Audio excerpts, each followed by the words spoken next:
was going to be a very predictable step that the Iranians would take. So I don't think there's strategic ambiguity here at all. I think, unfortunately, it just shows how decisions are being taken by the Trump administration right now, which isn't relying on a policy process, which is very, very different than any administration that has come to pass, including Trump 1. This is much more centralized and is not relying on the expertise that exists even within the administration itself. Let me ask you, H.A., about the Strait of Hormuz. Again, we've seen today a European vessel make it through the strait. Would a scenario in which Iran allows freedom of navigation through the strait but imposes transit fees, as it seems to be doing now, would that be considered acceptable, you think, by Washington and also by Gulf states? I'll ask you that in a moment, Abdullah, but first, H.A.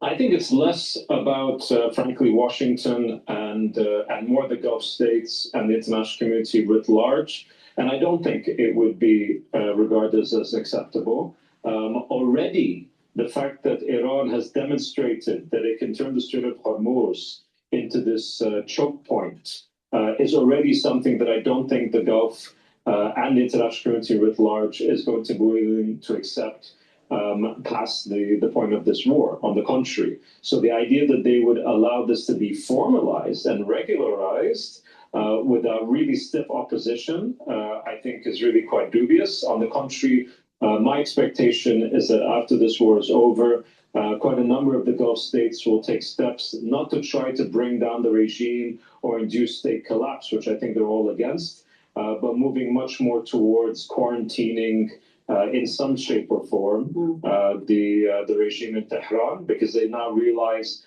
that no matter what they do with the Iranian regime, if conflict breaks out between it and the Americans or the Israelis, it's going to be them that stands in the crosshairs, even if they've lobbied against such a conflict in the first place. Abdullah, so will GCC states sit back and allow Iran to control their lifeline?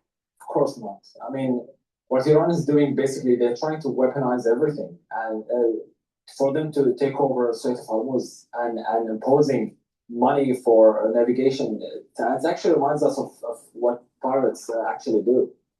This is an act of piracy. This is not an act of good neighboring, because then. Hello, my name is DrPaulCottrell, and we are live streaming on YouTube today. This is April 3rd. Thank you for joining. I will be replaying these on all my channels, YouTube, Brighteon, Bitchute, and Rumble. Please subscribe to all the channels. You can also follow me on Apple Podcast, Podomatic, TikTok, Substack, Buy Me a Coffee. You can watch and listen to my broadcasts on my website under Broadcast Radio or Broadcast Live. Please take a look at that. I greatly appreciate it. If you share the links, ask your social media to follow me. I will also greatly appreciate that. With that said, we're going to be going over some of the news. Some of the big stuff that happened yesterday was 3 generals were dismissed by Pete Hegseth. It's interesting. No one really knows why they were let go at the same time.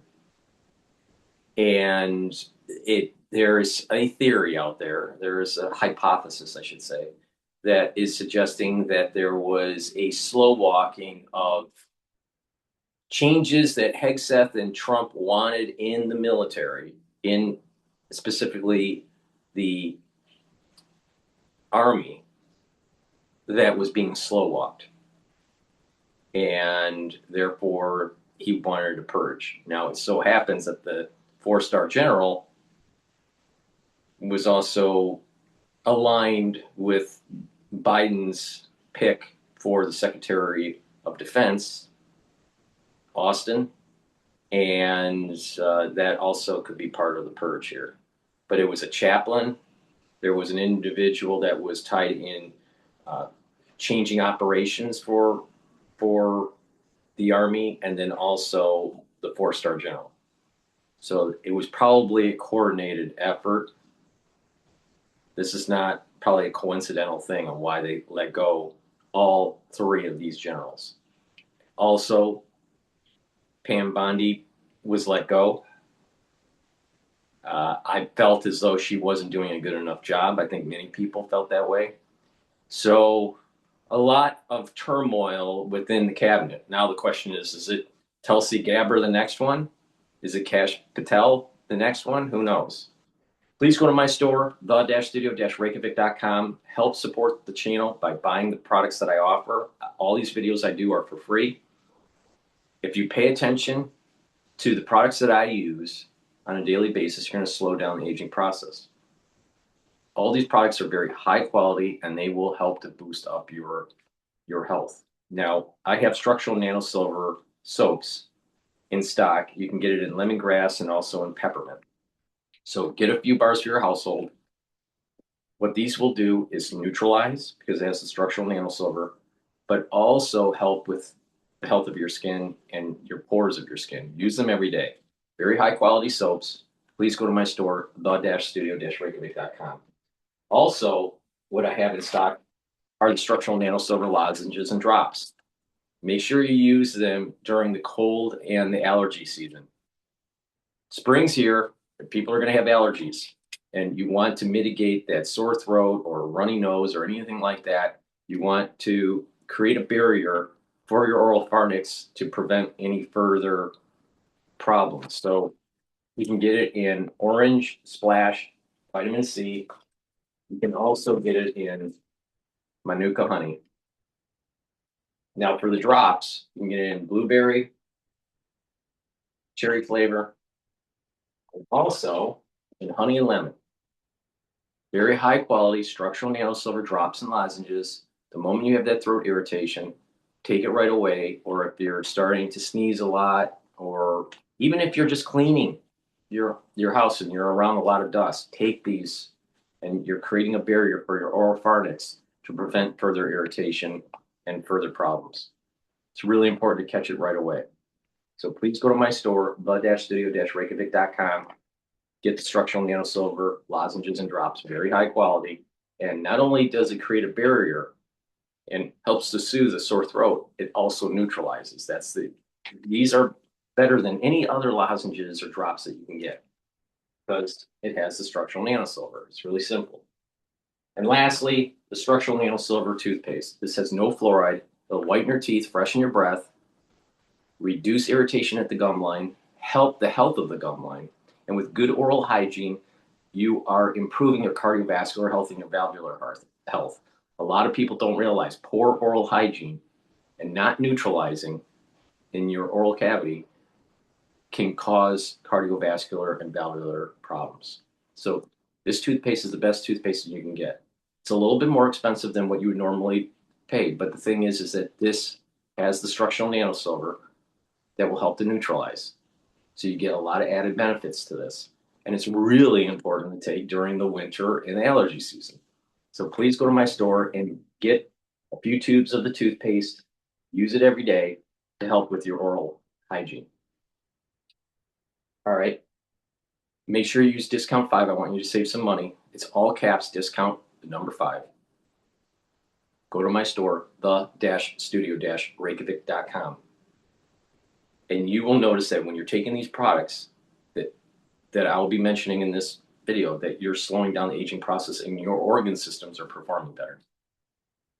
All right, let's go to, I want to start with Fox News. They're talking about the rumors that Tulsi Gabbard might be removed.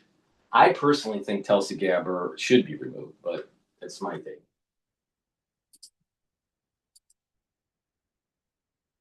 There's now a major shakeup at the Department of Justice. Bondi is out as AG, with Deputy AG Todd Blanche taking up the role for now as the nation's top prosecutor. Madeline Rivera joins us live from Washington with more. Hi, Maddie. Hi, good morning. Acting AG Blanche is dismissing the notion that the Justice Department is in turmoil as he fills Bondi's shoes. The president calling Bondi a great American patriot and a loyal friend who did a tremendous job overseeing a massive crackdown in crime across the country, with murders plummeting to their lowest level since 1900. Bondi, for her part, saying she'll continue fighting for the president and his administration in her private sector role. But there are reports the president had a slew of frustrations with Bondi, including that she did not move quickly enough to prosecute the president's perceived political foes. Here's what Blanche had to say when asked by Jesse Waters last night if he's the person to deliver accountability. Look, I think the president is frustrated. I'm not really a cupcake, but I am super baked. Thanks to the can. Mood is third-party tested, so you know it's safe. And it ships legally and discreetly to your door. Look, I think the president is frustrated. Everybody is frustrated because what we saw happen for the past 4 years is unforgivable and can never happen again. And so certainly I don't mind the frustration. I appreciate the frustration because we do have to make sure that what happened for 4 years never happens again. And we don't talk about investigations, but I can tell you that the Department of Justice is working hard every day. It was working hard yesterday, and we're going to keep on working hard. Though Bondi is leaving the administration, lawmakers still want to enforce a subpoena to compel her deposition regarding the Jeffrey Epstein investigation. As for the several names being floated to replace her, sources say Blanche, who served as the president's personal attorney in his criminal trials, could be nominated permanently. Environmental Protection Agency Director Lee Zeldin is also reportedly being considered for the role as well. The White House, though, is brushing off reports that the president is floating axing DNI Tulsi Gabbard, saying the president has total confidence in her. Lawrence, Carly, and Brian. Yeah, a bit of a surprise yesterday. Thanks so much. And we watch, Peter Doocy gets a call. It's like, Peter Doocy gets a call saying, hey, we're going to be making a change. Here's your big scoop. But so there's going to be a change. So Todd Blanche takes over, right? Will there be a new deputy? Could he do the job? Yeah. Does the president trust him? The question is, confirmation-wise, is he going to be able to get through? I mean, Lee Zeldin is one of those guys, like Tom Homan, in many ways, that's got bipartisan support. Because he's got respect on both sides of the aisle because of his years in Congress and just by his demeanor. Well, the great thing that Todd has going for him right now is, first, he gets to start the job immediately. And he's already been confirmed by the Senate before. From my understanding, the president is not going to rush this decision. He has a lot of respect for Pam Bondi. He still considers her a personal friend, but the president wants some more intensity when it comes to the Department of Justice. So here's some of the names that are out there floating around. Of course, Brian mentioned Lee Zeldin, Todd Blanche, who's already there at the Department of Justice. Janine Pirro, who used to be here at Fox, obviously, also used to be the judge and a DA here in New York. But she's also gotten the president's eye because she's cleaned up, or at least helped clean up D.C., Carly. Yeah, and just about everybody on that list we know of and are well-respected legal minds. But interestingly enough, Lee Zeldin is in the lead of this potential pack of contenders. A majority of people say that if it isn't Todd Blanche who's acting right now, it could be Lee Zeldin. And yesterday, he was holding an event with RFK Jr., and the event was focused on getting microplastics out of water bottles. So guess who went from Fox News is Dr. Mark Siegel. He was there to cover the event. This news broke that Pam Bondi is out as AG. I want to just pivot a little bit before we continue on with this video. In terms of microplastics and nanoplastics, consumption is really wrapping up because a lot of the things that are in our food supply are wrapped in plastics, and not only that, our water supply is now starting to be affected. So we have these microplastics that are taking place. So there was a big study that took place in Europe, and what they did was they compared individuals that died, that passed away, and they took tissue samples from their brain, their heart, their kidneys, their liver, right? And they did an analysis and had noticed that microplastics have been increasing over the years. They did a study that I think it was 10 years ago, and then they compared 10 years and recently. I think the data goes all the way to 2025 or 2024. So they were doing a comparison. Maybe it wasn't a full 10 years. I think it was probably 2016. If my memory serves me right, I think the control was 2016, and then they compared it to data that was from 2024. But either way, they were comparing data. All right, so it's a little less than 10 years. But the thing is that they took these tissue samples and they compared, and they have been seeing that microplastics and nanoplastics, which are even smaller than microplastics, are getting into tissues, the heart, the kidneys, the liver, the brain. And what they have noticed is that there's also a correlation to microplastic accumulation in the brain and early onset of dementia. So this is a big problem. In addition, if you pay attention to the ocean races that happen around every 3 years, where there are teams that are doing the ocean races, they actually do scientific data collection during the race because they're traveling around the whole world, right? They can take samples from the ocean, and then when they go to port, the scientists will collect that, and then they'll do the analysis. And they have noticed over the years that microplastics are increasing in the ocean. So that means that the microplastics are getting into the food supply of the ocean. And larger predators will accumulate more and more of this micro and nanoplastic. In addition, many people realize that there is this plastic continent that's starting to emerge within the Pacific. The Pacific is a garbage dump. A lot of people don't know this, but because of the trade winds and the ocean currents, there's an accumulation of garbage and a continent of plastic in the Pacific Ocean.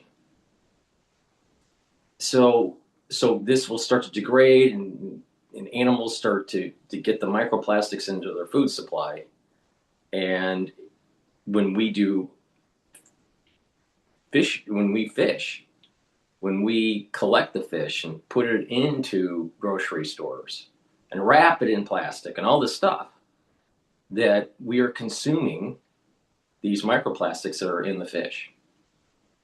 So microplastics in early onset of dementia, the data out there is seeming to increase and give us an insight that some of the diseases that are happening to the human body, endocrine disruptions, and the endocrine system not working as well, even problems with the heart, because these microplastics are getting into the tissue of the heart and causing signaling issues. So the arrhythmias, the arrhythmias of the heart are starting to manifest because of these microplastics. But the big warning sign here is that early onset of dementia because of accumulation of these microplastics and nanoplastics in the brain. And there's no way to get it out. So a lot of people think, well, just detox. You can't get these microplastics out once it's accumulated. So it's a problem. So the best thing you can do is just try to reduce your exposure to these things. More data needs to be accumulated, but I find it interesting that even in sports like ocean racing, data is being collected showing that microplastics are increasing in the food supply, in the water supply, and data has been collected and sampled, tissue samples, showing that humans in the last 10 years have accumulated more microplastics. So we have to really be cognizant of this.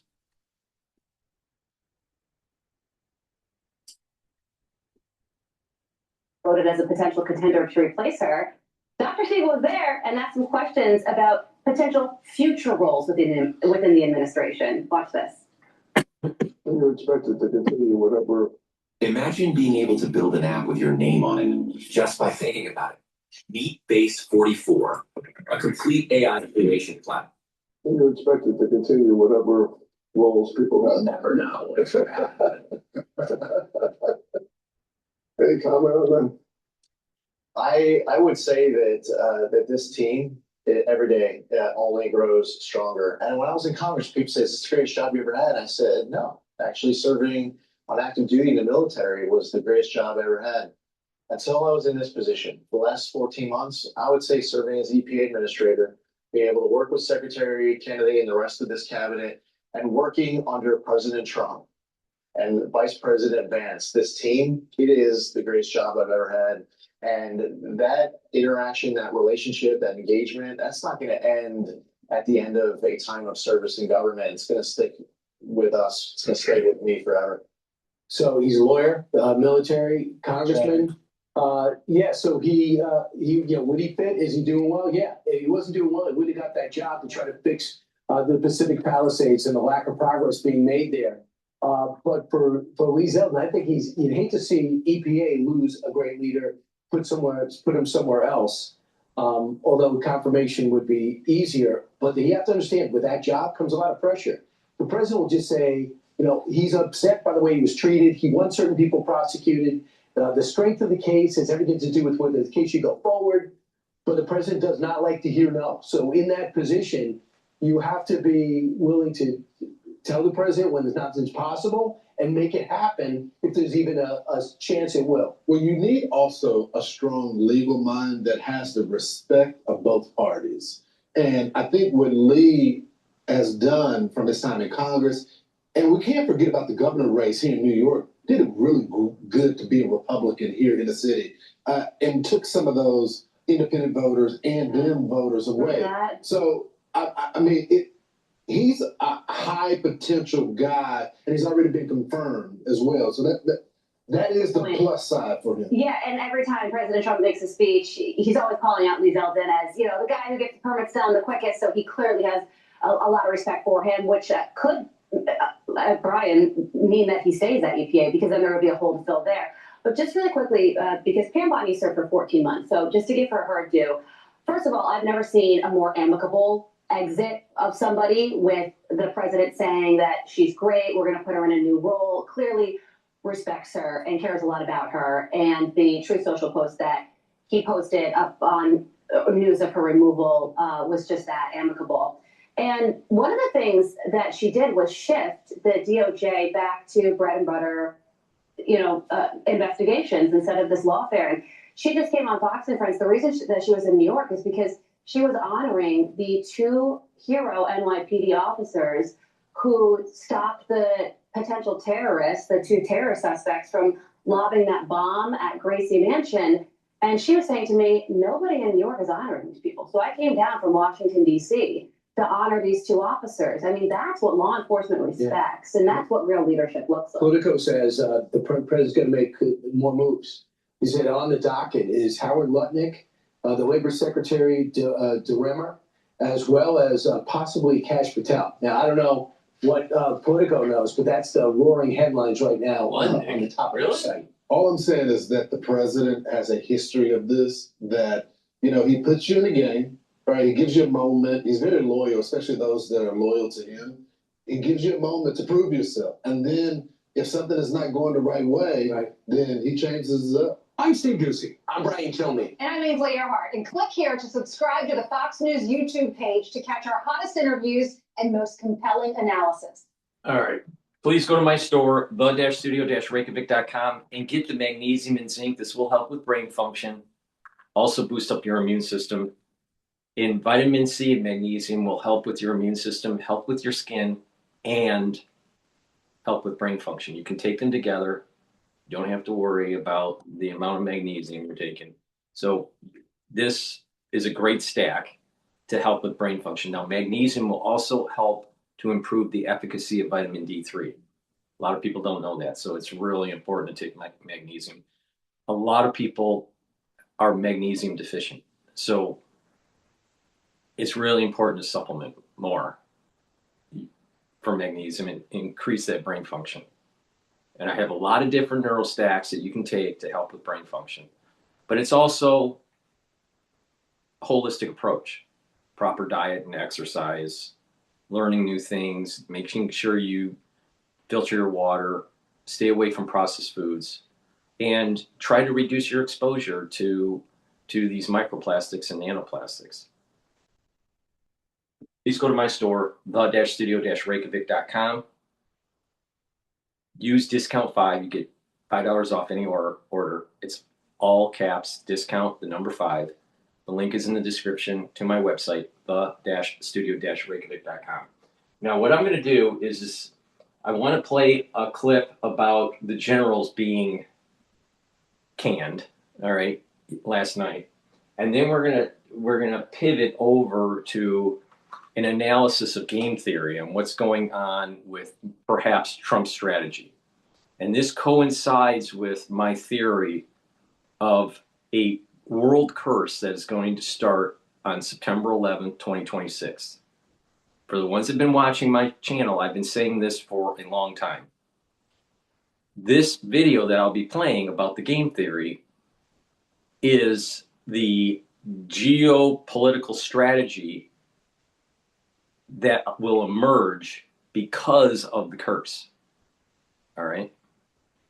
So I'll get into a little bit more detail, but first I want to play some news about the actual generals being canned.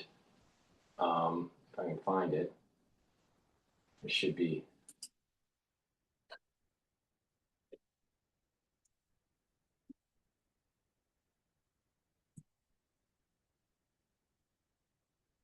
Yeah, right here. All right, this was.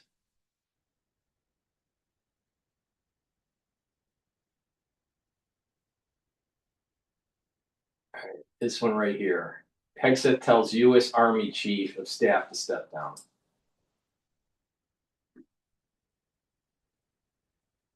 And we're back. So we have 2 ousters today. This time from Defense Secretary Pete Hegseth. He has asked Army Chief of Staff General Randy George to leave his post. George is the Army's most senior general. A defense official says Hegseth asked General George to retire immediately. Now, the ouster comes as the U.S., of course, is battling Iran. Joining me now is Hal Kempfert, a familiar face around here, and on Live Now, a national security analyst, also a retired U.S. Marine. Now, Hal, I normally is on Live Now, Fox. His analysis of this subject that we're going to be playing is the most comprehensive than I've heard from anyone. All right? This was played last night, but I want to play it for today. His analysis about what's going on is super important. Now, he's ex-Marine. I think Lieutenant Colonel, I think his rank was. Thank you, and thank you for your service. Let's just get your reaction to this. Is this really a big deal? Well, it's a deal. I mean, normally when you become a service chief or chairman of the Joint Chiefs or the vice chair, normally those are 4-year terms. That is not set in stone. That can change, and certainly we've seen a lot of changes. You know, with Pete Hegseth as Secretary of War or Secretary of Defense, he's removed about a dozen flag and general officers. Of course, you may recall he removed C.Q. Brown, Air Force General, who was the chairman of the Joint Chiefs when he came in. He also, Lisa Franchetti, who was the CNO. But also pay attention because the Secretary of War posts these videos on YouTube. They're about 2 to 5 minutes long, and it's like an update to the American public. And he tells the American public, Pete Hegseth tells the American public in these videos what he is instituting within the War Department. Now, 2 weeks ago to 3 weeks ago, he issued a statement stating on how the clergy within the military are to wear their uniform and how they are to work with service members in their religious capacity, and that he was going to change some of the rules. All right. Now, he just let go the highest commanding general for the clergy. The chaplains, I guess is the term they use, the chaplains. All right. He let go at the same time he let go this guy. All right. General George. So he let go also the head of the clergy, the head of the chaplain force in the army. And then there was also a general that was involved in instituting changes within the army, that department.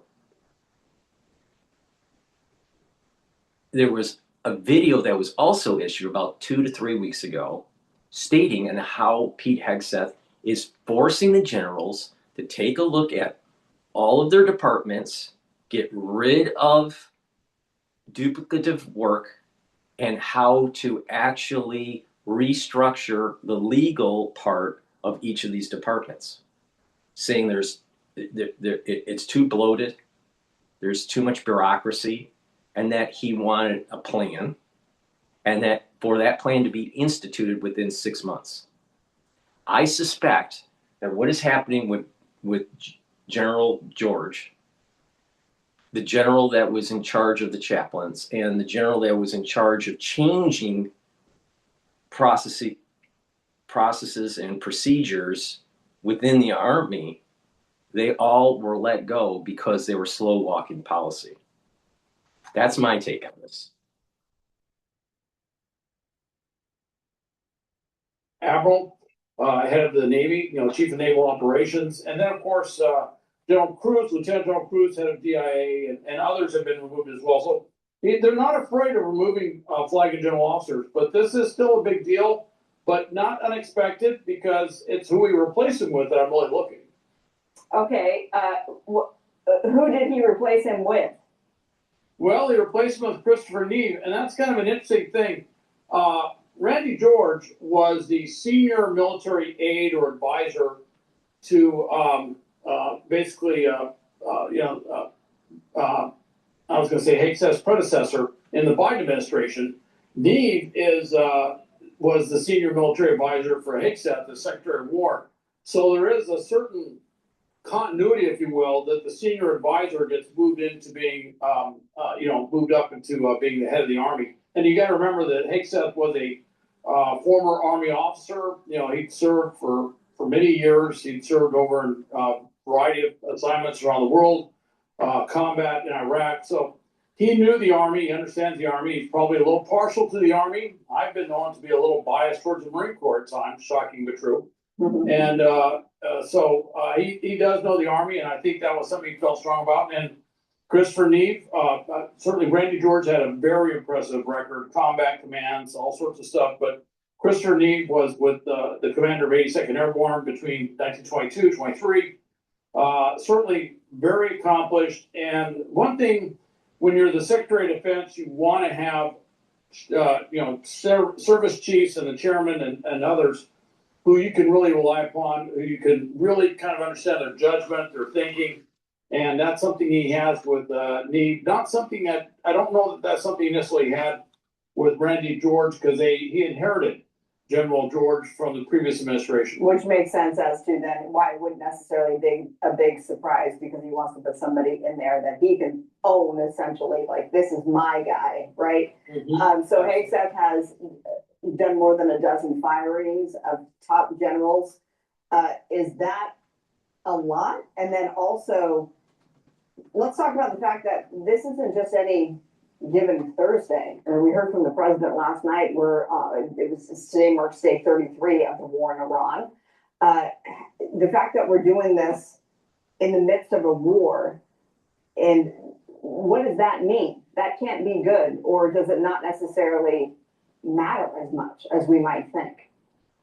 Well, it's not going to change up a lot of things with the war itself. He's not an operational commander. He's a 4-star general. He's the chief of staff for the Army, but he's in charge of a service. He's not in charge of something like U.S. Central Command.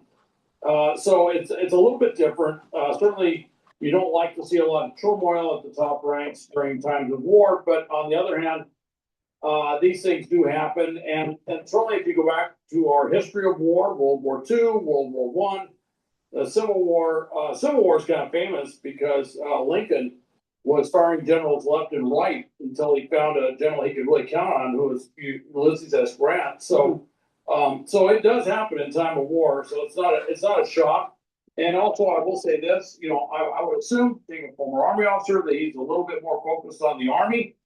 And I think the Army is a great service. They do a wonderful job, as we like to say in the Marine Corps. It's always nice to know they're behind us. But sorry, my inner voice came out on that one. But we appreciate your inner voice. And okay, anyway, just being you, Al. Very good. I'm just being me. I can't help it. Anyway, but with that, he would be a little more inclined to focus on the Army Chief of Staff and the Army as a whole, simply because of his background. And he's he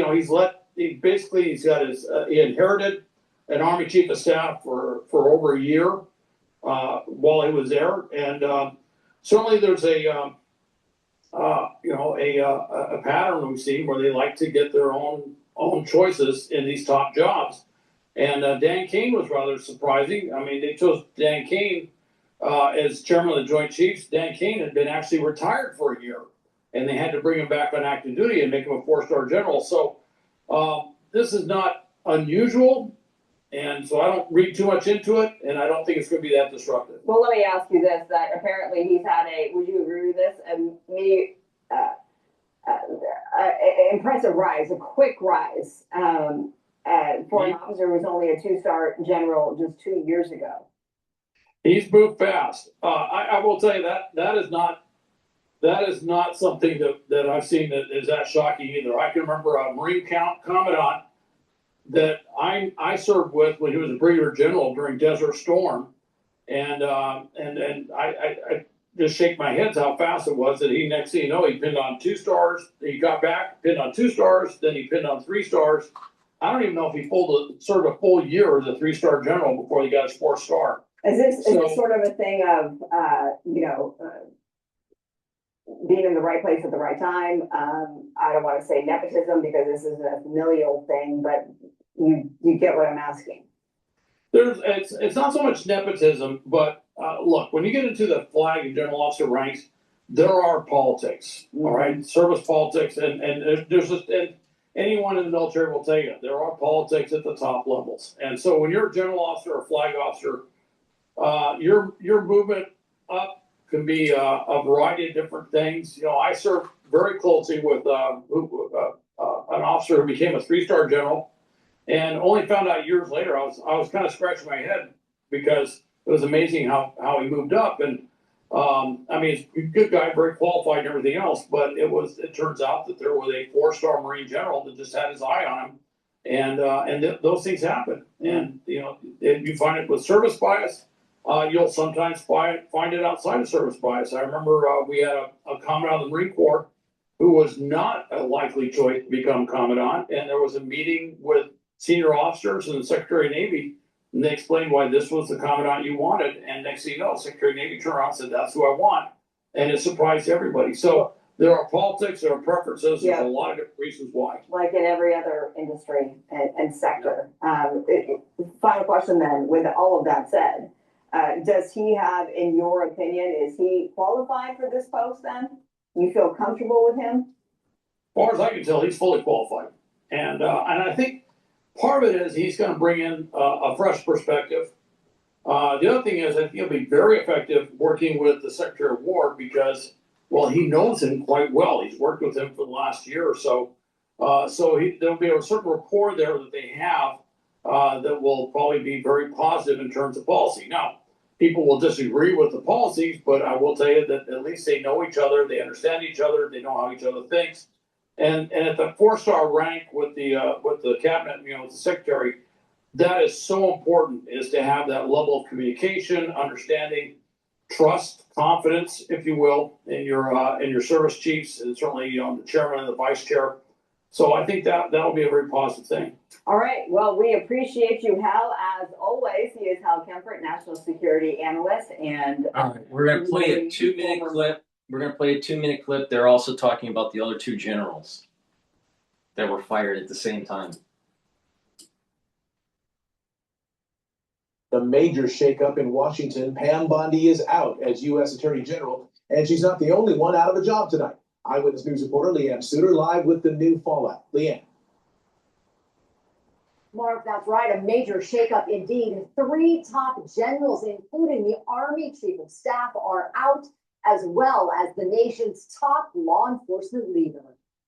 Pam Bondi has been staunchly loyal to the president. President Trump, the greatest president in American history. But that wasn't enough to keep her position as Attorney General. President Trump posting on social media, quote, "We love Pam and she will be transitioning to a much needed and important new job in the private sector."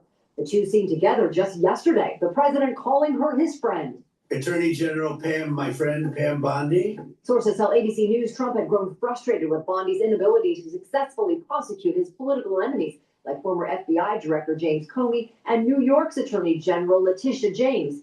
Democrats celebrating her departure. She's been trying to play cover-up for President Trump from day one, and I am glad that she is gone. Republicans thanking her for her work, but many had also grown frustrated with her handling of the Epstein files. Bondi's sudden departure not the only shakeup in Washington today. Defense Secretary Pete Hegseth has asked Army Chief of Staff General Randy George to step down. A Pentagon spokesperson says General George, who has had the post since August of 2023, will be retiring effective immediately. No reason was given. The Department of War announcing 2 other top generals have been fired. General David Hogney, head of the Army's Transformation and Training Command, as well as Major General William Green. All right, these are the 2 other generals that I was talking about. The transition general, all right, because he was slow walking policy. Because if you pay attention what Pete Hegseth said 2 to 3 weeks ago, what he wanted to change with the different branches of service. And then Pete Hegseth also had a separate video talking about the change of the chaplain corps, or whatever term they use, but I'll call it the chaplain corps, right? This is all happening at the same time.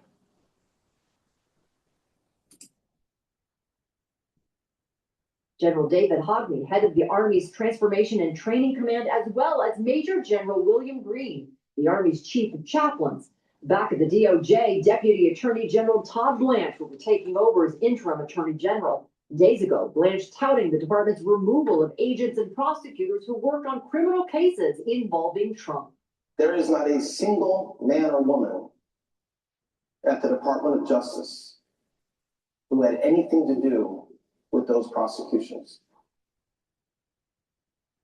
It's unclear if Blanche will remain in that position. Any new Attorney General will have to be confirmed by the Senate. Reporting live, Leanne Suter, ABC Stuff.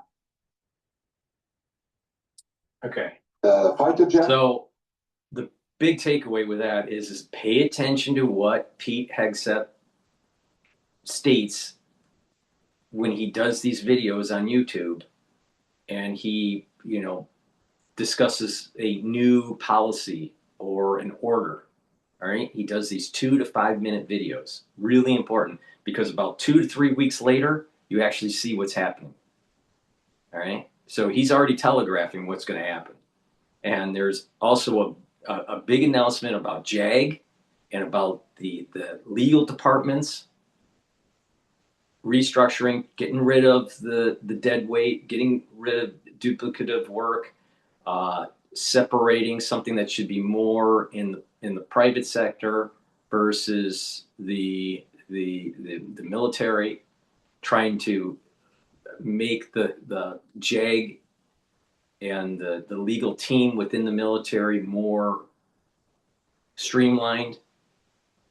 So I would not be surprised if there's further shakeups coming. Please go to my store, the-studio-reykjavik.com. Get the probiotics. You can get it in the powder form or the veggie cap form. I prefer taking the powder one because I mix it with my lunch. I take hummus each day. But either one will help. This is very high quality. This will help to bring down inflammation at the gut level, improve your immune system at the gut level. You'll be able to absorb your nutrients better. Your metabolism will improve. Your skin will improve. Also, brain function will improve. You'll be able to sleep better. You'll have less brain fog. You'll be able to concentrate and have better memory. So please go to my store and get the probiotics. Take them every day. Good gut health will help your overall health. Starts at the gut. Please go to my store, the-studio-reykjavik.com. Now what we're going to do is we're going to now pivot to this game theory video I'm going to be playing. I don't agree 100% to this, but keep in mind when you're watching this section of this video, keep in mind of the hypothesis that I have. That is, on September 11, 2026, there's going to be a curse that happens. Why? The shofar during Rosh Hashanah is not blown because it coincides with the Sabbath. You can't blow the shofar on Rosh Hashanah. Why is that important? Blowing the shofar silences Satan, so it allows for a blessing to come down on earth. But if the shofar isn't blown, you can't silence Satan or Satan, depending on how you want to pronounce it. But you can't silence Satan. And because of that, a curse can happen on the earth. Now, October 7, 2023, that time period, that specific date was actually Simchas Torah in Israel. But Simchas Torah is the end of a long series of holidays. Rosh Hashanah, Yom Kippur, Sukkot, right? And then Simchas Torah. In 2023, Rosh Hashanah coincided with the Sabbath. The shofar was not blown. All right. In addition, you have to keep in mind the red heifers. There were 5. I believe 3 are still kosher to be able to be ritually slaughtered. They have not been slaughtered. So Israel is going to get a curse because they didn't slaughter the red heifers on Mount Olive. In addition, look at what's happening in the world. You're starting to hear that maybe food shortages because of lack of fertilizer. There's going to be energy shortages in certain regions of the world, especially in Asia. There's political instability. There's also financial instability. Look at the debt cliffs that are happening in Europe.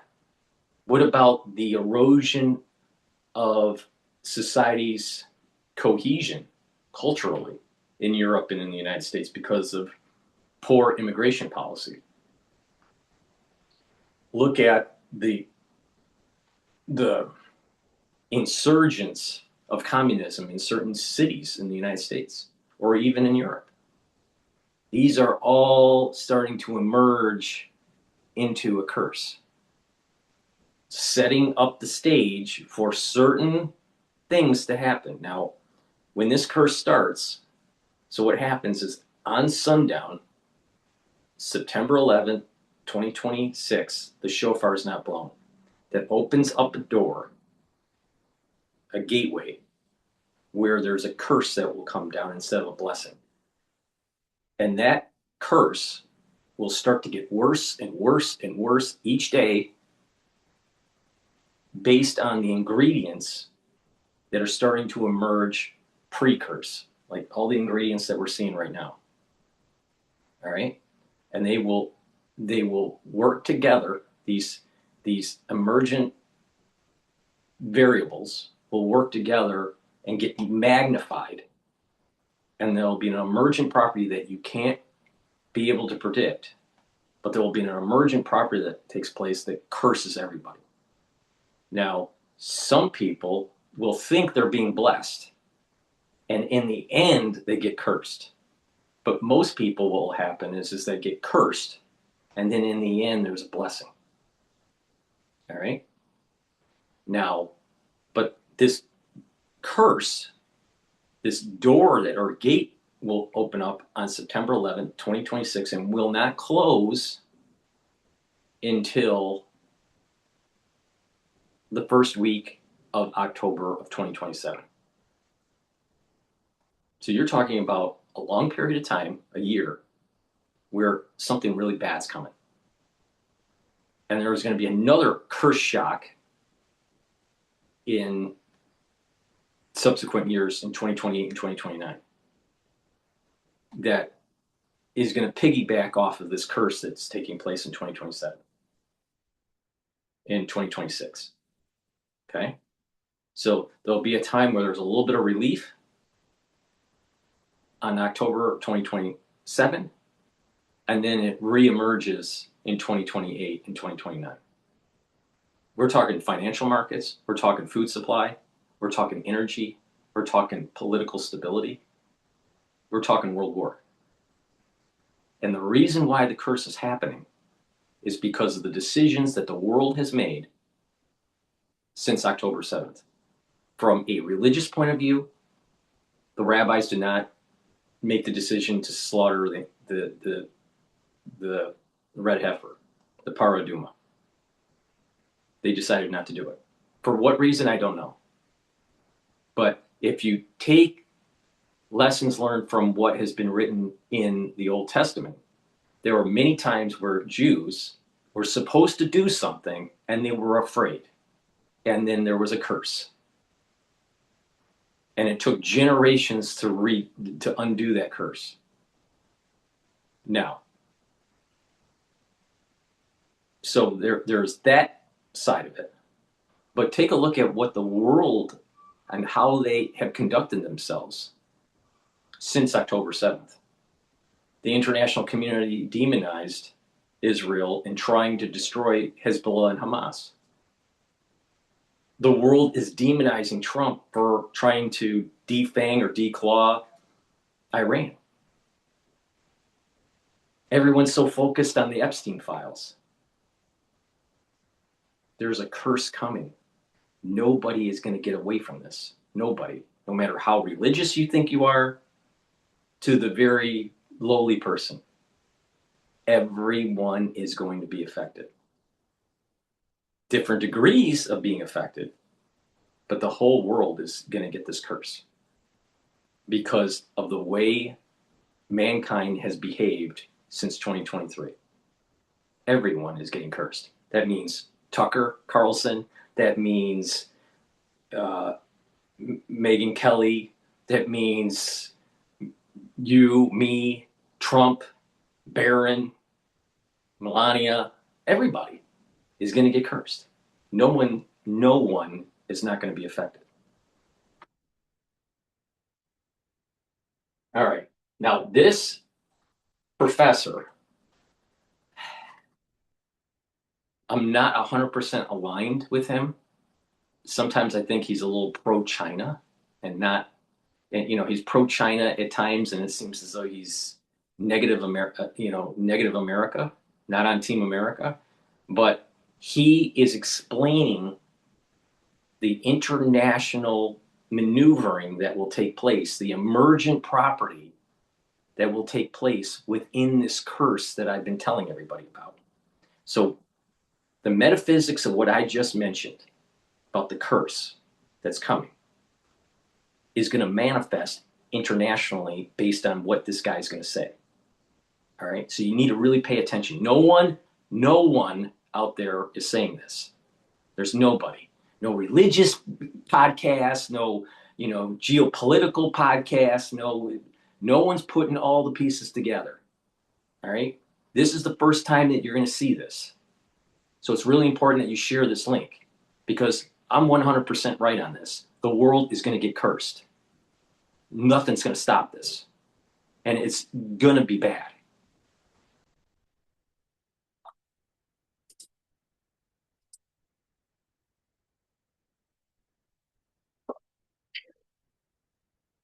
About an hour ago, Donald Trump addressed the American people. This follows an address from Prime Minister Albanese of Australia to his people, as well as Prime Minister Starmer to the British people. And in both speeches by Starmer and Albanese, they said to the people, we know that gas prices are going up, and we should expect more pain, but we will do as much as we can to ensure that your wallet is not too impacted. Donald Trump, in his address to the American people, basically said that this war will continue, and America may start to bomb energy and oil infrastructure of Iran. Okay, so let's listen to a few of his words. Our economy is strong and improving by the day, and it will soon be roaring back like never before. It will top the levels that it was a month ago. I made clear from the beginning of Operation Epic Fury that we will continue until our objectives are fully achieved. Thanks to the progress we've made, I can say tonight that we are on track to complete all of America's military objectives shortly, very shortly. We're going to hit them extremely hard over the next 2 to 3 weeks. We're going to bring them back to the Stone Ages where they belong. Okay, so he's basically saying that we're winning this war and we will bomb them to the Stone Ages, which tells us. Now, think about that. The Middle East is only modern because of oil. If you take them back to the Middle Ages, that means something happens with their oil in terms of demand, in terms of supply, in terms of something. All right? Keep that in mind.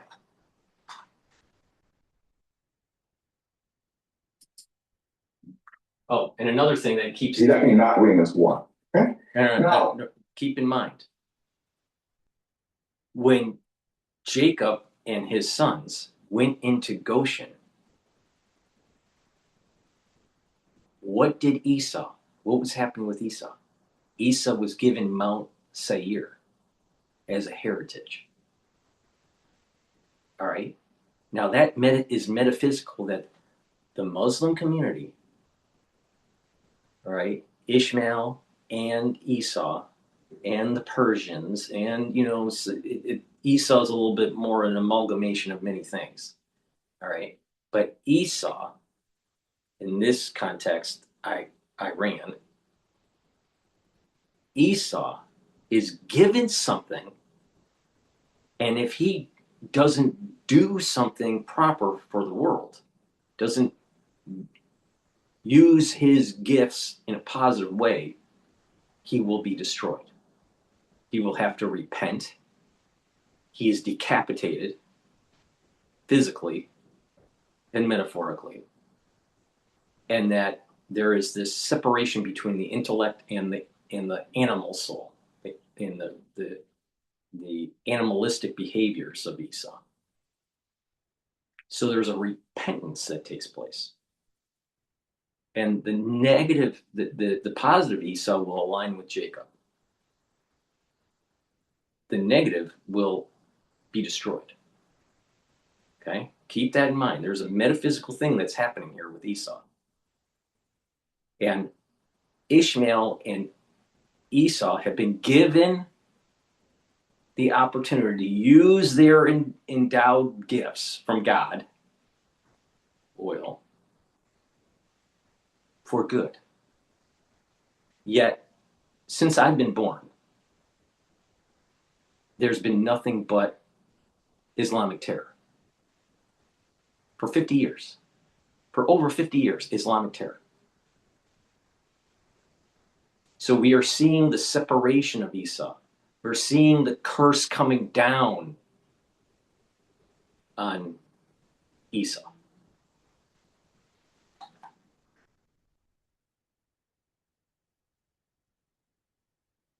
I also want to look at another person who is Peter Hegseth. Strategic back.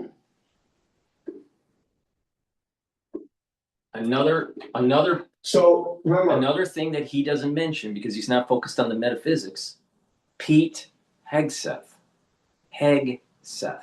Seth. His soul root's coming right out of Egypt.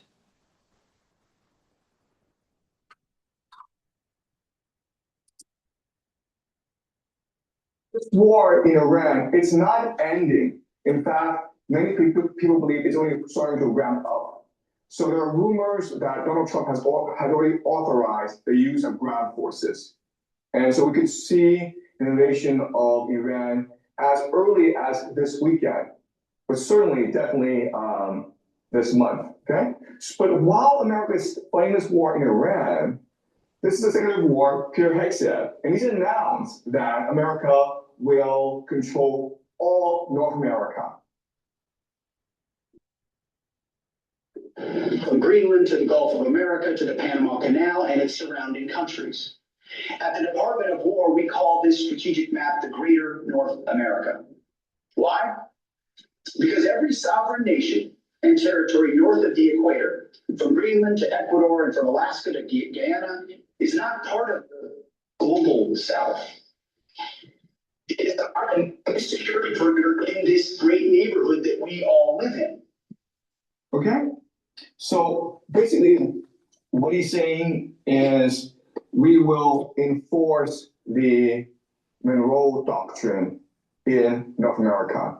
So it sounds very strange to people in that Donald Trump is fighting this war in Iran that's not really winnable. At the same time, he is being aggressive in North America. He's seeking fights with Canada, with Denmark over Greenland, with Colombia, with Mexico, with Cuba. In fact, he's embargoing Cuba right now. People expect possibly an invasion of Cuba very soon. So people just think that Donald Trump is all over the place and he's idiotic, okay? So this is Iran, and everyone says that a ground invasion of Iran would be stupid because it is much too large to invade. Right now, America has only about 50,000 troops in the Middle East, and the geography, the terrain, makes it very hard to control, okay? So you have these mountains, the Zagros Mountains, which allows for Iranians to hide and conduct guerrilla warfare and use drone strikes and artillery strikes. And then you have the desert, which makes it very hard to cross, okay? So even if the Americans were to attack from here, from Iraq, they would have to face the mountains. If they were attacked from Pakistan, from the east, they would have to face deserts, okay? And if they were to attack from the south, they would face all these mountains. And also you're far away from Tehran, which is ultimately your objective. Okay, so there's lots of conversations about what the Americans are trying to do. Right now, the consensus seems to be the Americans first want to control the Strait of Hormuz in order to elevate the strain on the global economy, okay? But as you can see from this map, first of all, the strait, it's not very wide, and it's very close to the Iranian coastline on the mountain, so it's easy to attack from. And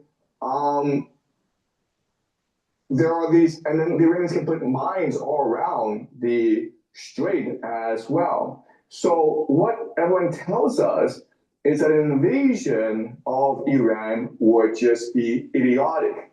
At the same time, the Americans need to free up the Strait of Hormuz and allow for maritime navigation in order to stabilize the global economy. Okay? Already we're seeing lots of signs that America is preparing for a long, long war. So there are already 50,000 troops in the Middle East, and a lot of them will be deployed against Iran. But also, there's a letter from Leonard Anderson to reserves, telling them we must get ready to deploy, fight, and win. Okay? So not only have they sent 50,000 troops to the Middle East, but they're preparing to call the reserves as well. Okay, so this seems as though America is preparing for total war. Coin market is a very interesting place to understand how global events will turn out, okay? And so there are three indicators that, in fact, a war is coming, a ground invasion is coming. First of all, the pizza index is exploding. What does this mean? It means that in the Pentagon, when they're preparing to launch a ground invasion, they need to work overtime. And so they call for pizza, okay? And so pizza deliveries are going up. Gay bars are empty, okay? So when people are, don't have much to do, they go and, go on dates. The last is that people are making bets, large bets, that a ground invasion will happen, okay? So these are people who have inside information And so they go on coin market and make a bet that this will happen, knowing it will happen. So this guy bet $200,000 that a ground invasion will happen. And if it turns out a ground invasion does happen, he will win over $1 million. Okay, so these are three very good indicators that a ground invasion has been approved and it will happen very, very soon. Okay. Donald Trump himself has said many, many things. Okay, so he said that, you know what, if we leave the Middle East, it's not a problem. We don't really care. Okay? And he also says that, hey, NATO, it's your responsibility to open the Strait of Hormuz because we told you so and because you need the oil.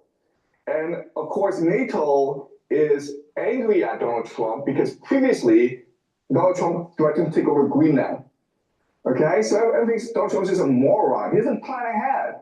Because before this war in Iran, where he needs the help of NATO, he was pissing off NATO by trying to take over Greenland. So Donald Trump is over the place. He's just a moron, right? But let's just assume, okay? All right, before he positions to his next argument, when he says he thinks that maybe Trump is a moron, there's comma, but maybe he is a genius. Now watch. But before we do that, I want to just plug some more products here.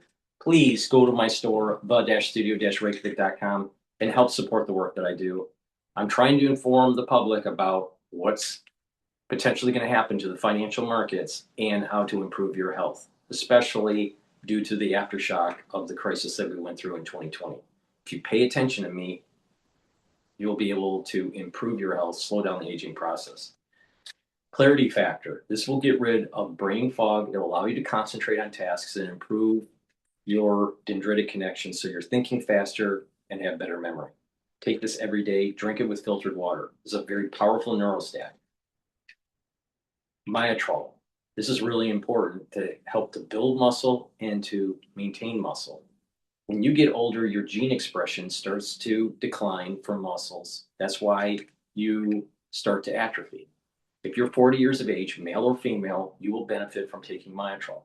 In addition, if you're an athlete, younger or older, you will also benefit by taking Myotrol because it'll help you gain strength for your sport. This has polyphenols, flavonoids, and lignans to help with the gene expression to build muscle and maintain muscle, to reduce atrophy. Really important to take. And when you are building up more muscle, improving your posture, you'll be more active and you'll have more longevity, more vitality. So please go to my store, get the Myotrol, get the Clarity Factor. You're helping with your muscles, you're helping with your brain. It's a great stack to slow down the aging process. Make sure you use discount 5. You get $5 off any order. Go to my store, the-studio-reykjavik.com. The link is in the description of this video. Please help support the work that I do by getting the great products and sharing the links. What will happen? Well, as I predicted before, if a ground invasion were to go ahead, first of all, America would lose this war because the ground invasion would fail. And the Iranians are fully prepared for a ground invasion. Second of all, if America loses war, the American empire would die because we're forced out of the Middle East. It would lose the petrodollar and the US dollar as a global reserve currency. And the third thing is the global economy would collapse. So clearly, Donald Trump is the worst president in human history. And he's a complete buffoon, right? Okay. But let's put our thinking caps on. Okay, let's use game theory and say, but what if, for some strange reason, Donald Trump wants to lose this war in Iran? What if he wants the American empire to collapse? What if Donald Trump wants to destroy the global economy? And then he'd be a genius. So there's events that are emerging right now before 9/11, 2026. that's going to set the stage for the curse. And because of this change in world order, there is going to be hardship for some nations. Some nations will feel the hardship early on in the timeline. Some will feel it later in the timeline. But it's starting to set the stage for the ingredients for the curse to happen. That's my main point here. And what is going to transpire with these different movements geopolitically is heavily predicated on what happens in Iran. This is the battle between Jacob and Esau that has been written down for thousands of years. This is the point, this is the part he doesn't get. He doesn't get the metaphysics of this because he didn't read the Zohar. If you don't believe me, read the Zohar. It's a lot of reading and it's very hard. But if you don't believe me, just read the Zohar. Everything I'm saying is in there. So he's setting up the stage that, well, wait a minute here. The loss in Iran is actually going to reset the New World Order. Right? Right?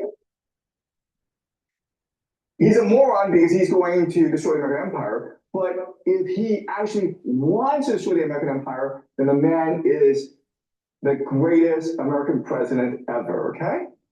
Okay, so we're gonna have a fun class today, and we're gonna make the argument that in fact... Now, Trump's soul root is tied, not 100%, but is tied to a few different presidents. George Washington, JFK. Some people say Nixon and Reagan. It's not all one type of president. There's an amalgamation of them. If you ask Trump, maybe even Andrew Jackson. But there's a strong soul root with George Washington. And we're celebrating the 250 anniversary of the founding of our country. There is a reset with this. The U.S. soul root is tied to actually the planetary movement of Pluto. The cycle of Pluto is tied to the United States. And we finished the grand cycle of Pluto around the sun. All right? So this alignment is setting in motion a rebirth of the United States. And what was the last speech that George Washington said when he left office? Beware of foreign entanglements. George Washington's soul is echoing through 250 years later, is echoing through Trump. Don't bet against the United States. There's going to be a curse, and it's going to affect everybody, but don't bet against the United States in the long term. Trust me on this. Now, let's continue here. Yes. That in fact, all this chaos is purposeful. That there's actually a plan behind all this, okay? That's the argument I want to make to you today. Okay. Now, so he thinks that there's a grand strategy that's human that can plan this. I take it that what he's saying in terms of events that could happen as we move into the curse that starts September 11, 2026, is it an emergent behavior that's not planned? But our actions set it in motion. It's not planned, but it's going to happen this way. That is the nuance of my take on this and his take. There's a metaphysical component here that goes all the way back 2,000 years.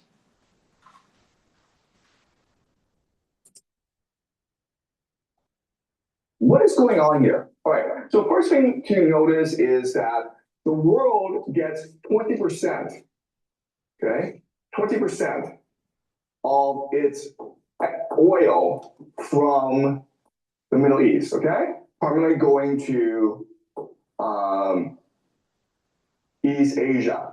So India gets about 6% of its oil from the Middle East. Japan gets 75%. Breaking news from the BBC: American fighter jet shot down in Iran. U.S. and Iranian media report. So I'm going to try to find a little bit of information on that, but we're going to continue playing this.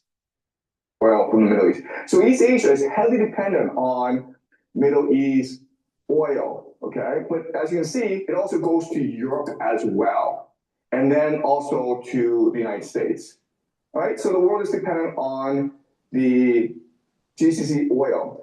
If this war continues, if ground forces are used, then all the oil from the Middle East collapses.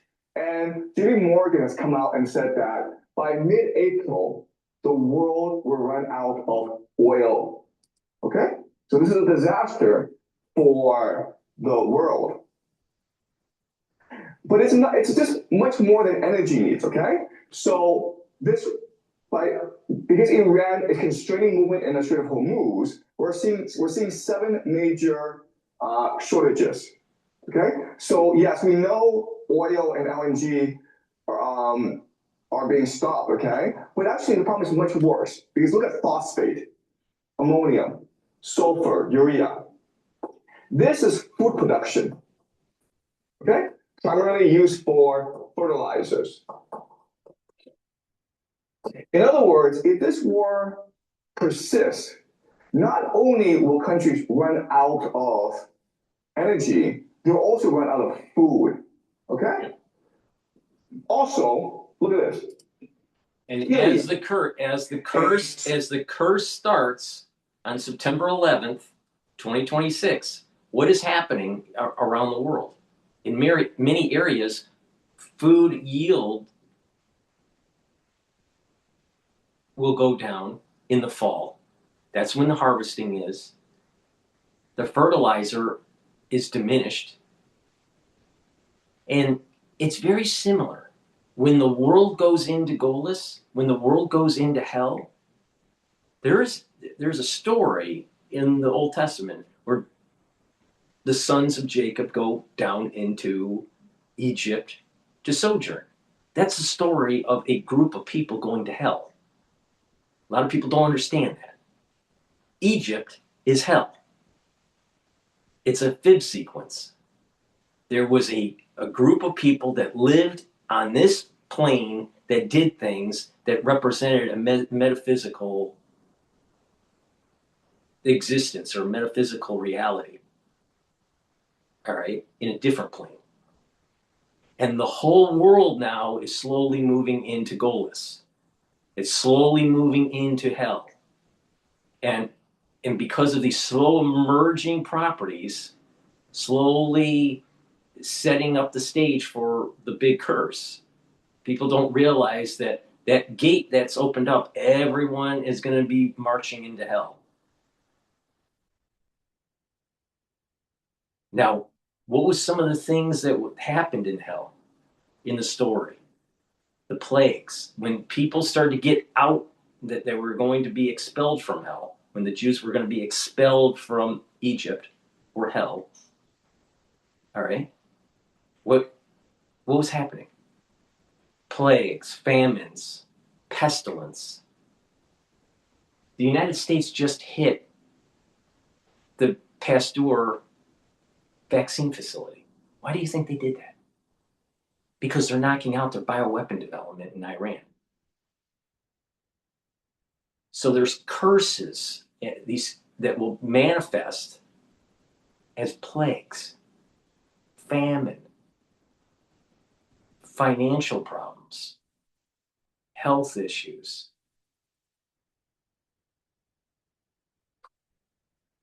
pestilence. It's starting to emerge right here. Are used for what? They're used for semiconductors, the production of semiconductors. use helium and sulfuric acid in the production of semiconductors, which leads to AI, okay?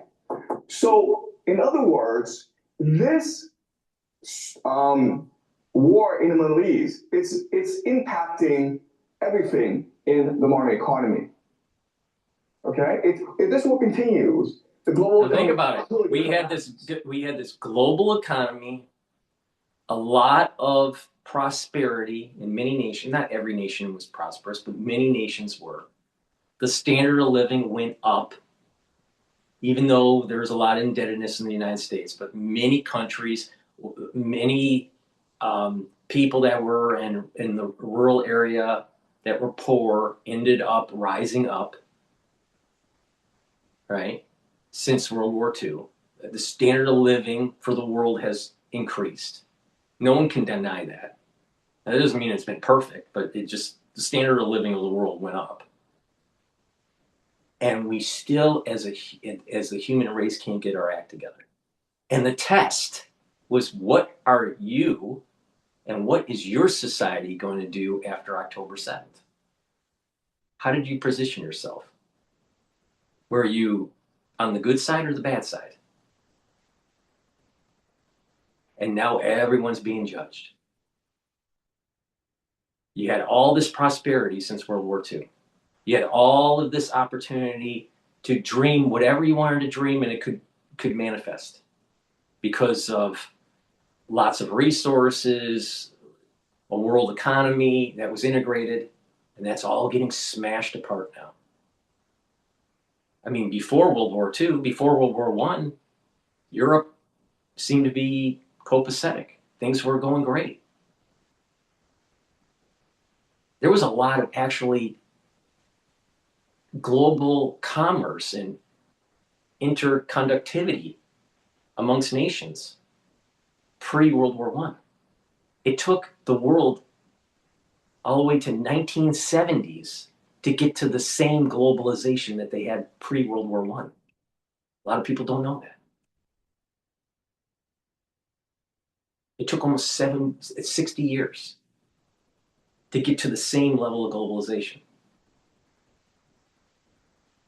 Don't you think it's going to take a long time after the world gets cursed? After this, we're already in World War III. So,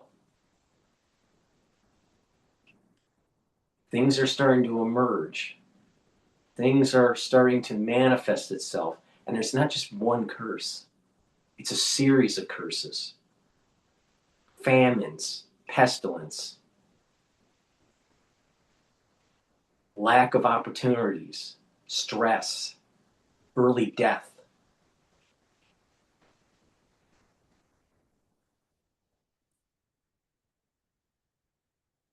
Again, we're making the assumption that Donald Trump is a genius and this is all part of his big plan, okay? So what is his plan? It's not one person planning this. It's not a cabal planning this. It's an emergent property of our stupidity. It just so happens that the United States will be better off in the long run. But we're going to be feeling pain. A lot of pain. All right. So, okay, we know that there's a lot of oil in the Middle East, okay? But, you know, oil is not as rare as people think it is. There's also a lot of oil in Canada. Venezuela has the world's largest oil reserves, okay? Russia also has a lot of oil. So in other words, if This is why I've been saying that the reason why we went into Iran was because we were so successful in Venezuela. We were able to secure the heavy crude that we needed to make sure that Pad 3, which is in Texas and Louisiana refineries, and Pad 2, which is in the Midwest, were able to make sure that they can produce downstream product because they need the heavy crude.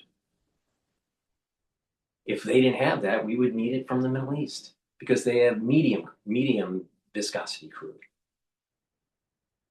So we secured our energy before we started kicking the shit out of the Iranians.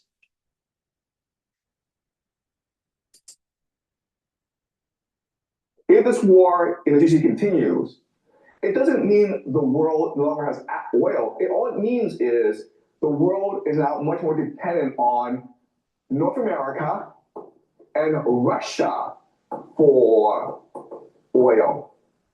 And so the global economy now shifts over to North America and to Russia.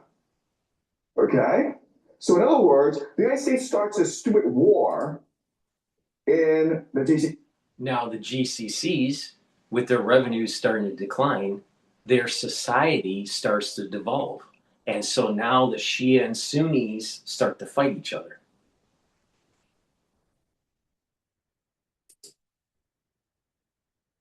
In the Middle East, it can't possibly win, but it still benefits because now the world is much more dependent on North America. Okay? Why is Venezuela important? Because America just took over Venezuela in January. Okay? And look, Canada has a lot of oil, and Trump is threatening to take over Canada. Now we need the heavy crude from the oil sands from Canada to feed Pad 2 in the Midwest. And oh, by the way, you ever wonder why did we need the Keystone Pipeline? Think about that for a second. Was it just to export energy, or was it also to move it between Pad 3 and Pad 2?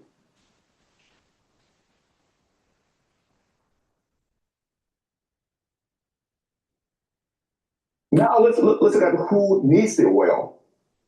Well, this map. In addition, the United States was against Nord Stream 1 and Nord Stream 2, with Russia building pipelines to be able to feed Europe, because the United States wants to sell energy to Europe, especially LNG.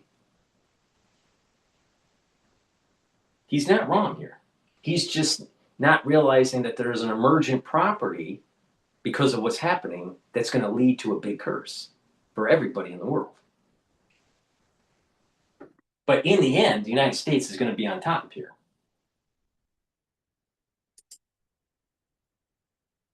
That red, you consume more oil than you export. And who are these countries? Well, they're Europe, okay? And they are East Asia, as well as Australia. Okay? So, yes, I understand Donald Trump's an idiot. Yes, I understand that he's going to lose this war in the Middle East. Yes, I understand he's going to destroy the global economy. But for some strange reason, he benefits. And the United States benefits. Because now Europe and China. That strange benefit is where you have a curse that you, because of the war that's taking place, and further decline economically. But what happens is that a blessing can be wrapped up in a curse. And that's why I'm saying that not everybody's going to be cursed the same way. But there's a big curse coming. And people are going to be affected. You either feel the pain early or you feel the pain later. But everyone's going to feel the pain.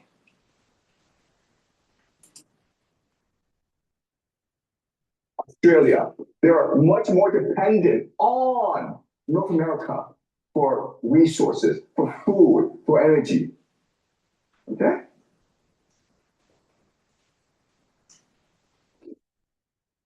All right, food. Okay, so nitrogen is important for fertilizers. Okay, you need nitrogen for fertilizers. And as you can, and what this map tells you is that if you are in the blue or the light blue, it means you produce more nitrogen than you need, so you export it. If you are not in the blue, then you're kind of screwed. Okay, so basically, this area especially. This area, okay? Europe is some parts of Europe, okay? So now they need more nitrogen. And again, before they were getting a lot of nitrogen, ammonia, from the Middle East. And now, where are they forced to get the nitrogen? From here and from here. So Russia and Canada. So again, yes, I know Donald Trump's losing this war in the Middle East, but in the long term, America stands to benefit.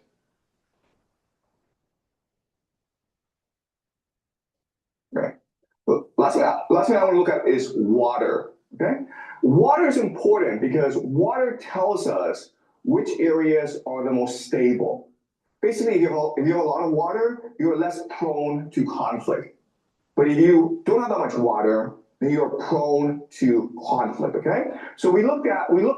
So if you're in the dark blue, you're good. Okay. Nothing to worry about. If you are in the light blue, you are in a lot of trouble. Okay. So we look at this area, North America, pretty stable because lots and lots of fresh water. Okay. If you look at Russia, pretty stable, lots and lots of fresh water. But if you're Africa, you're in a lot of trouble. If you're Europe, you're in a lot of trouble. If you are Middle East, you're in a lot of trouble. If you are Southeast Asia, you are not much trouble, but you are in some trouble. Okay. So we already see how this map tells us where, in the future, basically Russia and the United States, North America, are the most stable parts of the world with the most resources. And therefore, they are the most resilient, the most stable, okay? But if you go to Africa, Europe, Middle East, Southeast Asia, these are points of conflict in the world. So we expect these places to become much more unstable over time. So in other words, all the United States and Russia have to do is maintain stability and then export resources to these places. And guess what? And then they make a lot of money for themselves. Okay? So again, I understand Donald Trump's an idiot. I understand this war in the Middle East is stupid, but from a long-term game theory perspective, the United States wins from this disaster from a long-term perspective, okay? And why, from the metaphysical, the United States is aligned to Jacob, not Esau. There's more Jacob in the country's soul root than Esau. That's why. That's why. Right there. But we're going to be going through a lot of pain while this is starting to reconfigure. The New World Order, I mean, even people like Carney over in Canada, or the ones that are in Europe, the leaders in Europe, they've already stated the New World Order's dead. That Trump smashed it apart. Now we're starting to see this thing kind of emerge. But because religious individuals within Israel didn't sacrifice, do the ritual slaughter of the paraduma, the red heifer, because that has not happened on Mount Olive, there's a curse coming. And it's not just going to be on religious people in Israel. It's going to be the whole fucking world.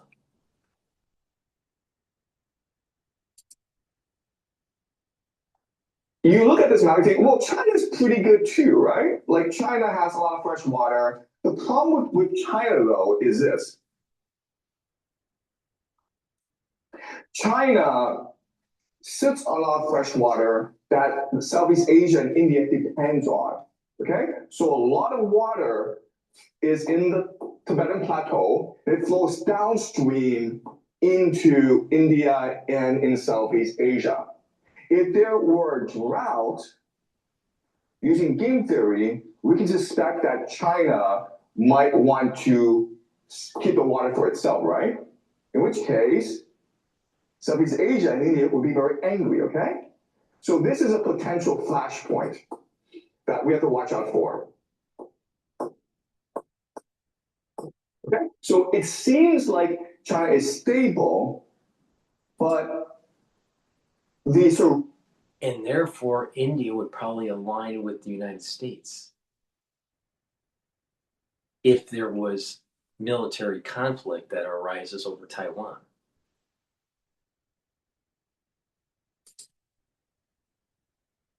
surrounding areas are not so stable. And so China will be dragged into a conflict.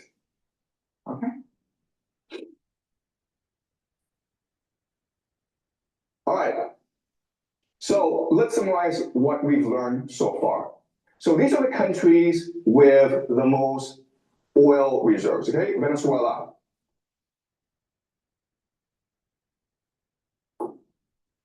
Saudi Arabia, Iran, Canada, Iraq, UAE, Kuwait, United States, Russia. Okay. All right. Now what's interesting about this is this. This war in the Middle East is going to knock out the oil production of Saudi Arabia, of Iran, of Iraq, of UAE, of Kuwait, which leaves what? Which leaves... Exactly. Uh-oh. Exactly. Esau, with Mount Seir and its blessing, loses its blessing. It was given an endowment. They used it poorly. They created Islamic terror, did not align and be peaceful with Jacob and Israel, and therefore it's going to be taken away from them. And that's what you're seeing right here. God is taking away the oil from the Middle East. The flows. Now you can kind of see, well, as Saudi Arabia was starting to try to wane off of oil as a major component of their economy, and they wanted to monetize their economy, they are starting to increase debt. And so their society is unstable if the oil money flows start to decline now, because they haven't fully gone through a modernization of their economy. They're still heavily dependent on cash flows from oil. And that's true for Qatar, Bahrain, Kuwait, Saudi Arabia, UAE, Iran. So you're going to see major instability that will take place here. So here you can see the curse is coming down on to Shia and Sunni Islam. But there's still going to be a curse on Israel because they didn't do the ritual slaughtering of the red heifer. Now people would say, what's the reason for the curse in the United States? Take a look at all the nefarious things that the United States does, geopolitically, but even the infighting within the country. Do you think the country's better in the last 5 years in terms of civilness? No, absolutely not. And so we have to be purged. We have to be cursed to see our wrongdoings and therefore repent and move forward.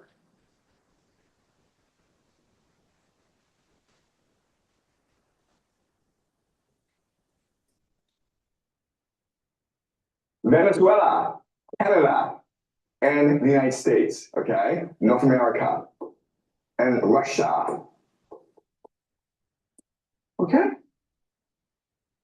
Now, then let's look at who has to buy oil. All right? Let's look at who buys oil. Well, the United States consumes a lot of oil, but again, it has its own supply of oil. China needs to import a lot of its oil needs, okay? So China imports about 75% of its oil needs. India, Russia, Saudi Arabia, Brazil, Japan, South Korea, okay? Germany, all right? So China, India, Japan, South Korea imports a lot of oil. And where does it get its oil from? The Middle East, right? So if it can't get its oil from the Middle East, then these four countries, China, India, Japan, and South Korea, will need to get the oil either from the United States or Russia. Okay? And what does this matter? Well, let's look at this. Let's look at who owns the most U.S. treasuries. Basically, you own a lot of U.S. treasuries, it means that you are financing American debt. America right now is $39 trillion in debt. That's a lot of money, but as long as people continue to buy US debt, as long as people want to buy US treasuries, it's not a problem, okay? It's a Ponzi scheme. Okay. So let's look at this. Who are the biggest holders of US debt? Japan, China, right? Taiwan, Singapore, Hong Kong, India. Okay, so this is all Asia. And we already said that Asia needs a lot of oil from the Middle East, right? Now let's look at others. United Kingdom is second, okay? Cayman Islands is basically just Europe as well. It's a money operation, okay? Belgium, Luxembourg, Canada, France, Ireland, Switzerland. These countries are Europe. And again, where do we say most oil from the GCC go? It goes to either Asia or Europe. And now because of the stupid war in the Middle East, Asia and Europe are now forced to buy oil from either Russia or the United States. And this is important, okay? This is important because previously there's a fear that these countries would stop buying US treasuries because America is too heavily in debt. The American economy is too much of a Ponzi scheme. So there's this great fear that Europe and Asia would move away from the US dollar and more towards Swiss francs or gold, okay? Now, because Europe and Asia need fertilizer, they need energy from the United States and North America, the United States no longer has to worry about its debt, okay? All right, the $39 trillion debt, not a problem, because the entire world is dependent on North America for resources. And so what this does is it bolsters up the petrodollar, and you can even say not just the petrodollar, the fertilizer dollar.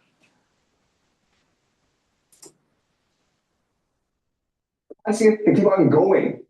So again, Donald Trump is an idiot, but he's so stupid, he's become a genius. Okay?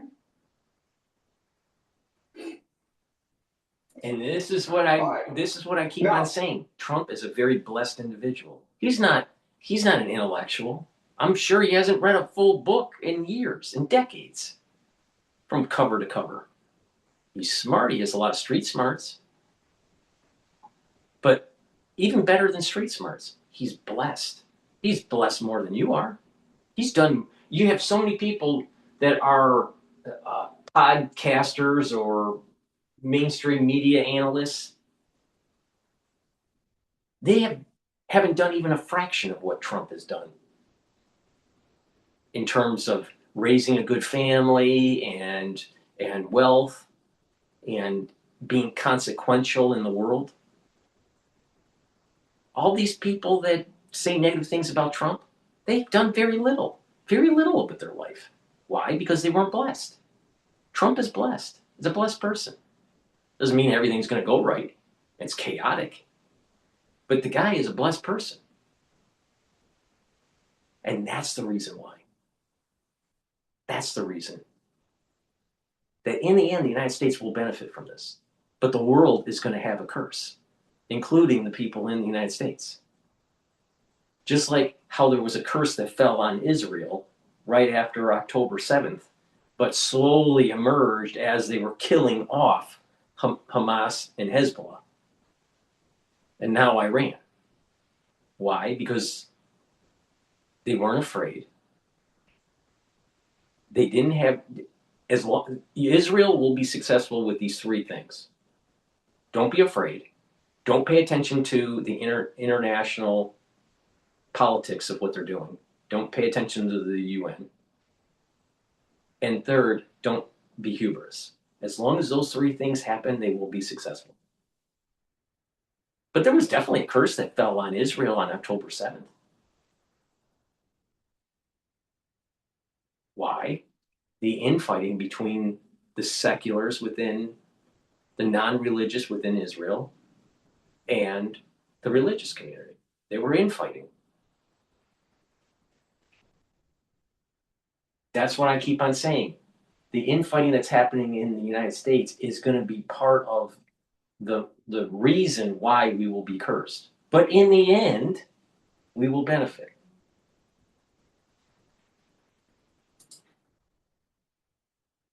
Like, wait, but Donald Trump's an idiot. Where would he get this? Where would he get this idea from? How do you know how to do this? And the answer is because Putin has already proven that this strategy works in Ukraine. Okay, so let me show you how. Okay, so this is the war in Ukraine, and as you can see, the dark red. Now, in my videos on Vaca Wars, for Vaca Wars, that series that I did a long time ago, 2021, 2022, something like that. I guess it was 2022. I said that Ukraine, there's a metaphysical component to this because many, not all, but many of the Hasidic movement and the philosophy was canonized in Ukraine. The Baal Shem Tov's from Ukraine. What does that mean? That means that the Kabbalistic things that are starting to emerge in this world today, in modern society, manifests itself to the Baal Shem Tov. And the fracturing of Ukraine is like taking a crystal, all right, and creating a tear of that crystal, and those ionic bonds are now charged. Like, for example, salt crystal, sodium chloride. Well, sodium and chlorine are bound together through electrical charges, ionic charges. And it's easy to fracture and break it apart or put it in solution, and they're charged particles. They're charged sodium and charged chlorine. So positive and negative. So in Kabbalistic thought, you can charge the Sephiros, the tree of life. You can tear it apart, and there's a negative side of it and a positive side. And in the center is a force. There's the right and the left, the positive and the negative, they want to come together. So there's tumult, there's turmoil in between these two sides. Same thing in an ionic bond. As the ionic bonds get closer and closer together, it comes together, it snaps together. All right? And it takes force to tear it apart. Ukraine is getting torn apart. So on a metaphysical level, there's a positive and a negative charge. And what this does is it allows for a flow of energy to happen. The war in Ukraine that started in 2022 is the beginning of World War III. And there is a energy force that's coming down metaphysically that is setting in motion the curse.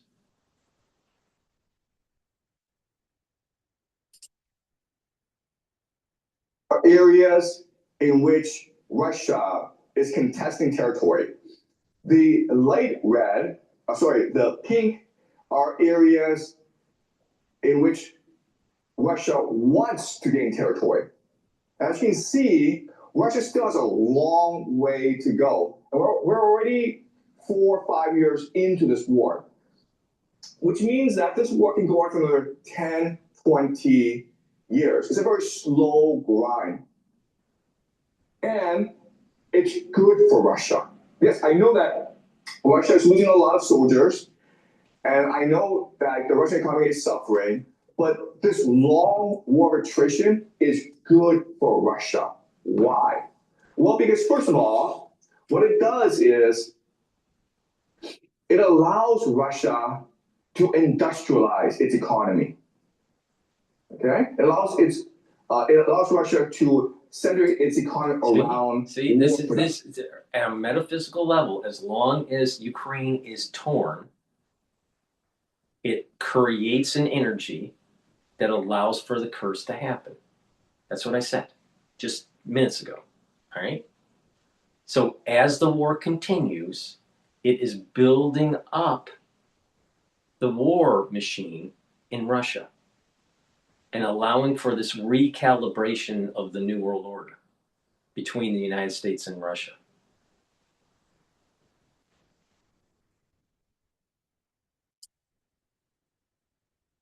Okay, so the red, as you can see, is total industry. Okay, and as you can see, it's been going up since the war started. All right, overall industry has been going up as well. Unfortunately, industries that are not dominated by the military, that have no war purpose, it's actually going down. Okay, so it seems as though the entire Russian economy is being restructured for total war, for a long war. And that is the purpose, that is the goal.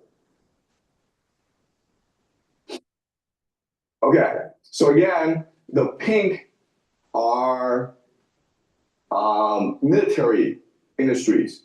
The blue are civilian industries. And as you can see, the pink completely dominate the blue. And the trend is increasing, meaning it is possible in 4 or 5 years' time, Russia is primarily a war economy, industrializing to produce war weapons, okay, munitions. Specifically, transportation equipment, computer, electronics, and optical products, fabricated metal products. What is the United States focusing on? Metal, right? We want to improve our manufacturing domestically in steel and aluminum, controlling chip development and electronics. We're moving. The United States is moving towards a war machine. And this is part of the reason why Trump did the tariffs. Because he was saying you need to bring back manufacturing, because the globalists back in the day of the 90s, when they pushed NAFTA and shipping jobs to China for cheap spatulas from Walmart, it gutted our military. When my brother served in the military in the 90s, he served between Gulf War I, right? Right after Gulf War I, he enlisted. So war ended with the Gulf War. He was in the military just after the Gulf War. So, but when he left the military, he said that they were starting to gut spending. The Pentagon was slowly degrading the military because of lack of funding from Congress. And the ones that were hit the most were the Navy programs. But Army was also being gutted. And then they started issuing in that whole do not ask, do not tell thing from Clinton. And just the whole ambiance of serving in the military became kind of a joke.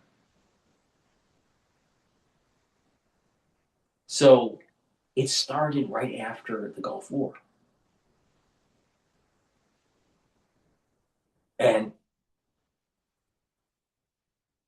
so you had Bush Sr. and Clinton as presidents that were pushing this globalization of products. Same thing with Jack Welch from GE. He's dead now, but he was the guru, the MBA guru from GE, General Electric, on how to maximize shareholder value by moving your operations overseas. It weakened us. And now Trump's tariff policy is trying to reboot the manufacturing of the United States. We won World War II because of our manufacturing. We out-manufactured the Germans. You can't win war by pushing paper. You only win wars by making steel. It's that simple.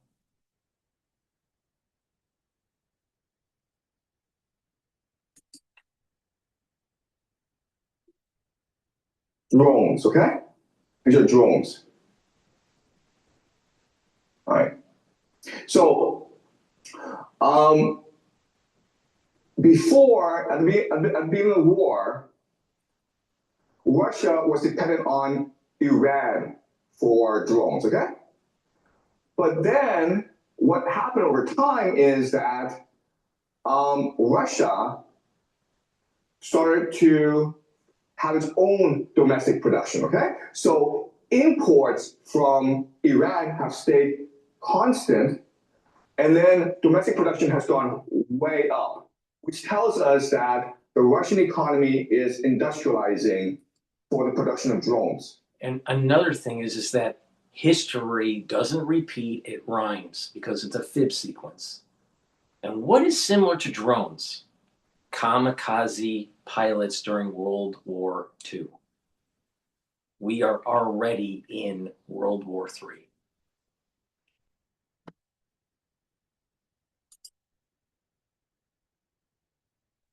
And Russia is preparing to fight a long, long war. Now, not only can Russia produce its own drones for the war, but it can also export its drones to Iran to fight against the Americans. Okay?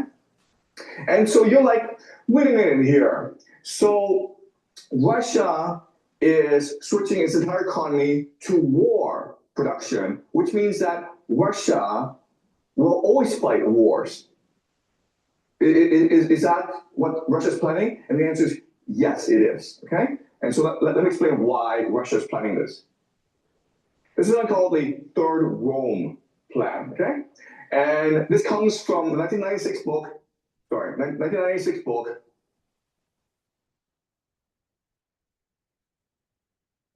Foundations of Geopolitics, okay, by Acton Dugan, who I think is one of the smartest geopolitical thinkers alive today.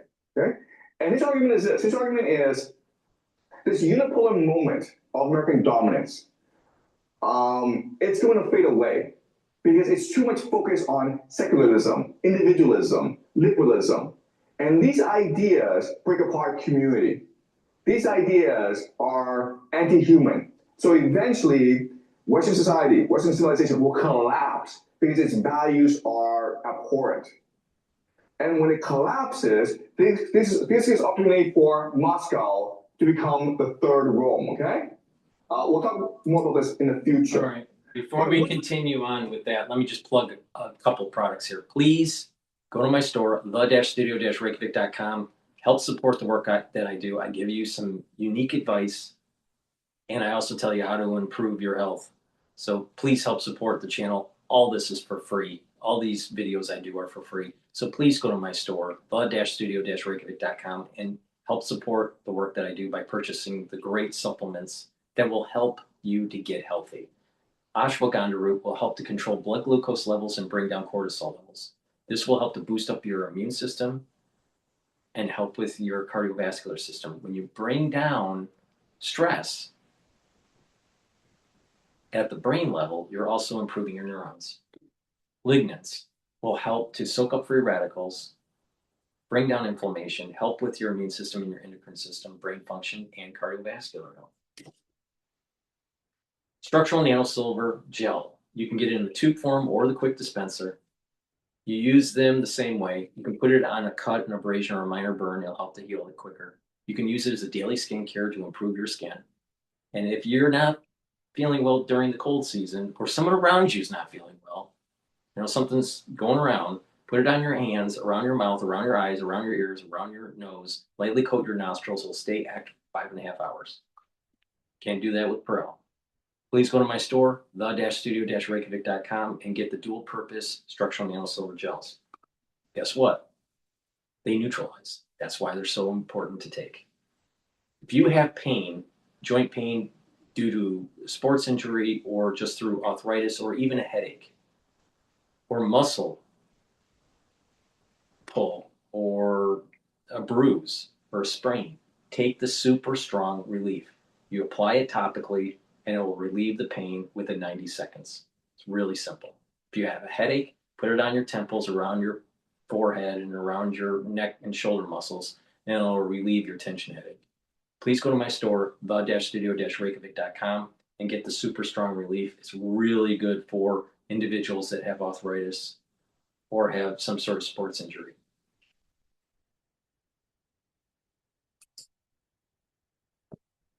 About Dugin is he recognizes that when the world collapses, all Russia has to do is stay stable and resilient. As long as it stays together, unified, cohesive, it'll be fine.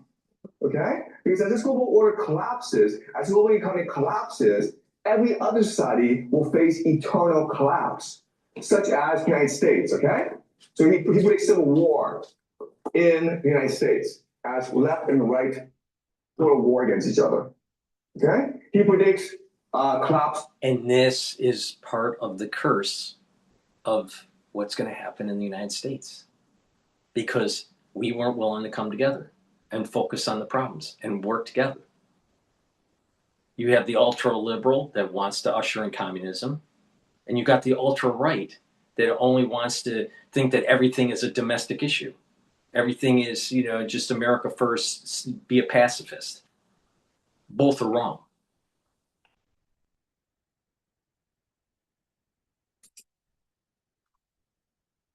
China.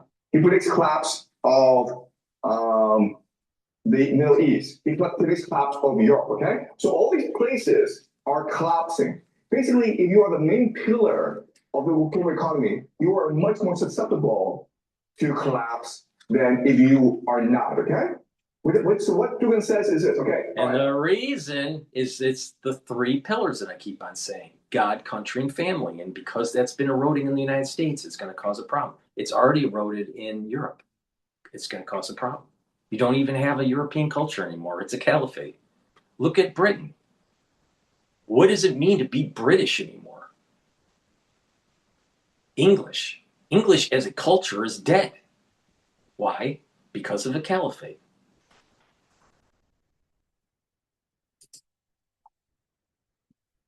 So the strategy is, first of all, Russia needs to stay coherent. It needs to defend its territory. It needs to unify its people through nationalism, through religion, okay, through faith. And then what Russia needs to do is figure out allies that would support the Russian outlook. And these allies could include Japan, okay, Vietnam, India, Iran, okay? And then by combining their forces, they become a trading bloc onto themselves. This is an age of nuclear weapons. You don't want to go to war against each other. But this is also an age of collapse. So as long as you're able to stay coherent, as long as you're able to defend your borders, then you'll come out ahead, okay? So that's the idea of moving towards war. Because war has a power to unify the imagination and the beliefs of the people in your nation.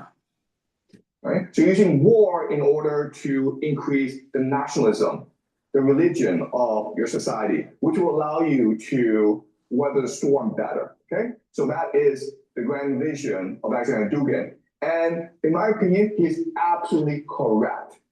And Russia is moving towards this by invading Ukraine.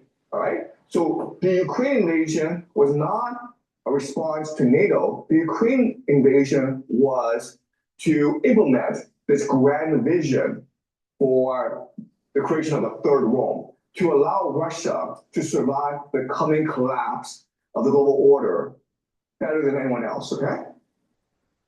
And so by taking over Ukraine, you now control 1/3 of the world's carbohydrates and a lot of the world's energy, right? Once you control Ukraine and the Black Sea, you're now able to export your energy and your food to Africa, to the Middle East, to Europe, to Asia, okay?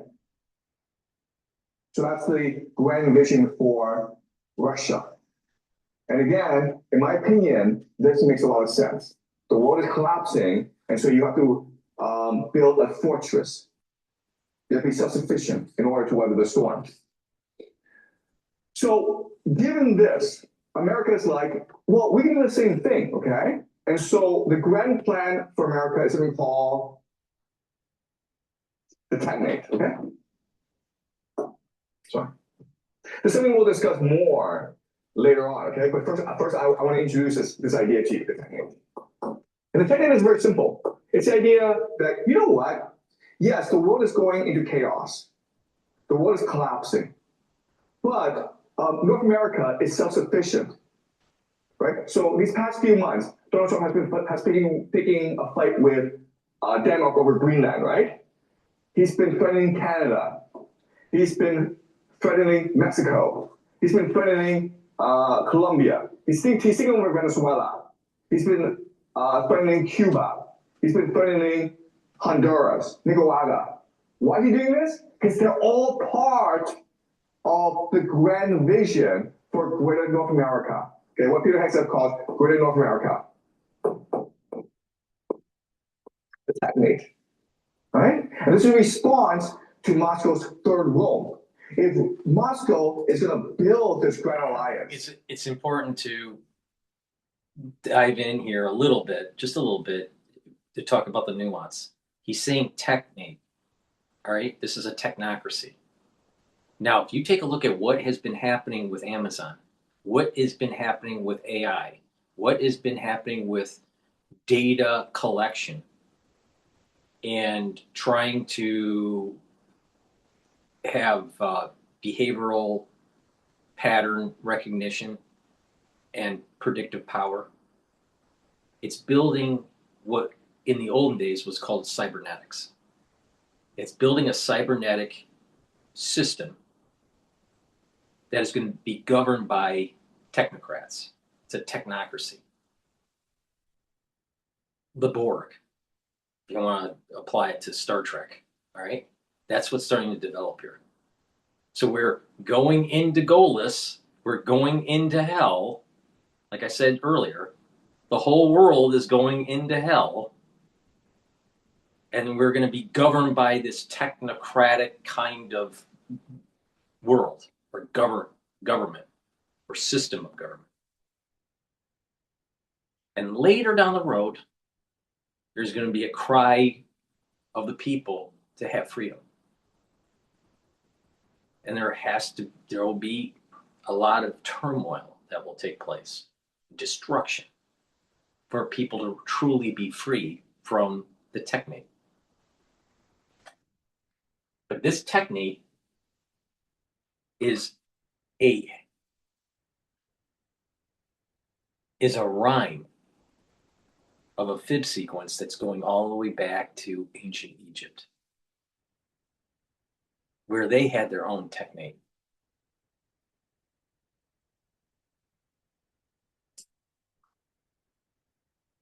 in order to weather the storm, and America has no choice but to also build this grand alliance as well in order to protect itself in this coming storm. Right? So what Donald Trump has recognized is that Putin is right. The world is collapsing. There's nothing we can do to save the world. So let's just accelerate it in a way that allows America to benefit from this collapse. Okay? So by collapsing the GCC, by collapsing the Middle East. I'll rewind this a little bit. Another aspect of technate is socialism, top-down government. That's another key component here. A technate is not a constitutional republic.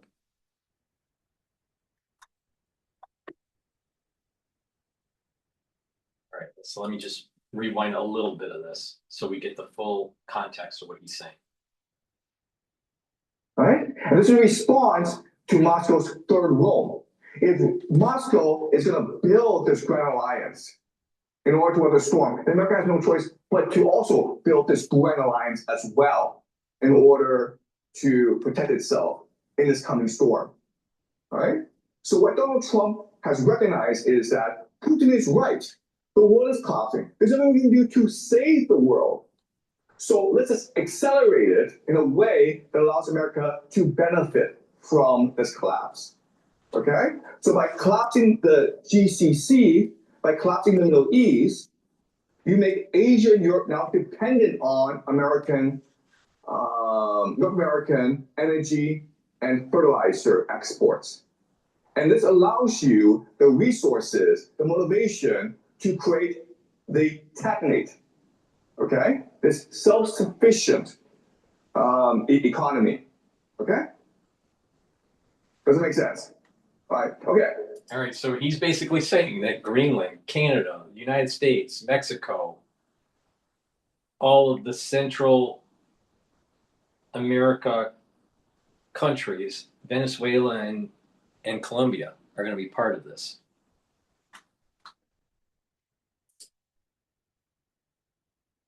All right. And so, Cuba. Let us summarize. Okay. So in September 11th, 1991, George H.W. Bush, he responds to the fall of the Berlin Wall, the collapse of Soviet Union, by coining a new phrase called the New World Order. Okay. Hold on. Keep on going. And there are three major pillars to the idea of the New World Order, okay? The first idea is that America will become the financial capital of the world. America will offshore resources and manufacturing to other places. And then America will focus primarily on finance, making Wall Street the center of the world, okay?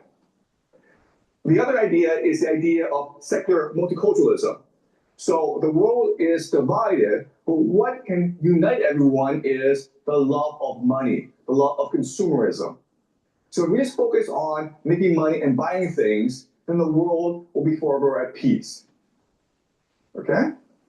And so we have to let go of borders. We have to let go of community. We have to let go of identity and focus more on consumerism. Okay?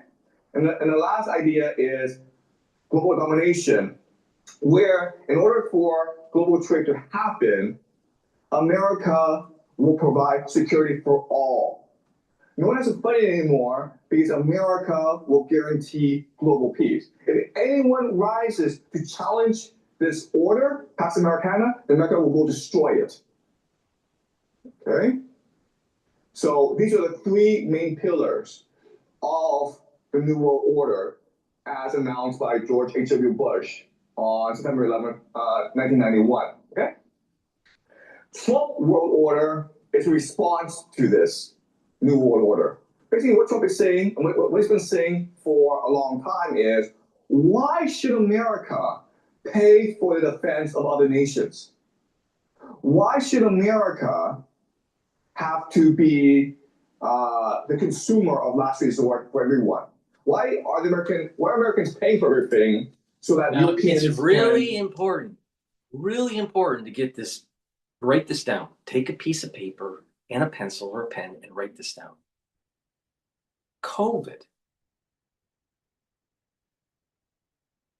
is tied to 9/11. 9/11 is not just what happened in New York in 2001. 9/11, 1991, was George Bush's telegraphing to the world that there's a new world order. I'm telling you that 9/11 is a major point in this fib sequence of humanity, of the human existence, human experience, history. And that's why 9/11, 2026 is just as dangerous as 9/11, 1991 and 9/11, 2001. It's all connected.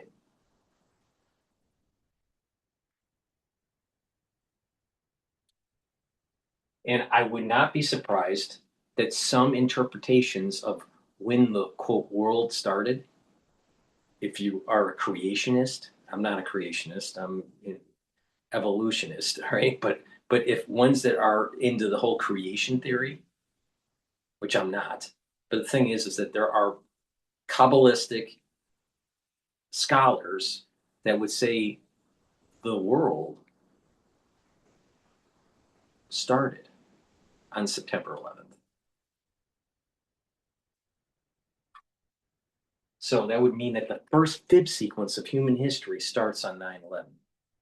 Whatever year that goes back, you know, we're in 5,780 something, 86, 87, whatever it is. But you go back, that's supposedly the beginning based on the creationists. It wasn't January. Why? Because it had to be on Rosh Hashanah. That's the beginning of the new year, based on a lunar calendar, based on the Jewish tradition. And if we're going to base all of this that we're saying on Old Testament, then that means that Rosh Hashanah, the first Rosh Hashanah, is really important because that's the first point on the fib sequence of humanity. It's 9/11. 9/11. 9/11, the first Rosh Hashanah ever. And so every time there's a 9/11, if there's enough things that align just right, it's a bad thing that happens.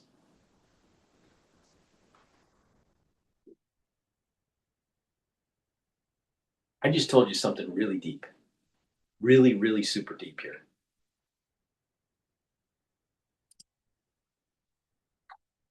Their welfare and their pension. Everyone's taking advantage of America and it's destroying America. So let us change the New World Order to the Trump World Order, okay? And how do you do that? When you move America from a focus on finance to a focus on resources and manufacturing, okay? Basically, you believe the world is going to permanent war, and so you provide the resources and manufacturing in order to facilitate this world war. Meanwhile, America has become Fortress America. It can hide behind its fortress, continental fortress, and it's protected by two oceans, right? Okay? So this makes sense.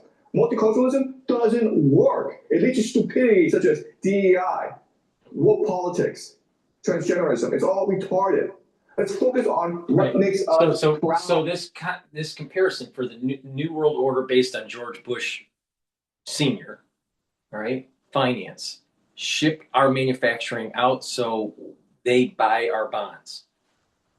Multiculturalism. Well, we're seeing that it's an erosion of our society because it's eroding the pillars, God, country, and family. And this secular multiculturalism, it's right out of the page out of postmodernism philosophy, where anything goes. It's all relativistic. No. Society is crumbling under this type of philosophy. And then global domination, Pax Americana. Well, we have mismanaged our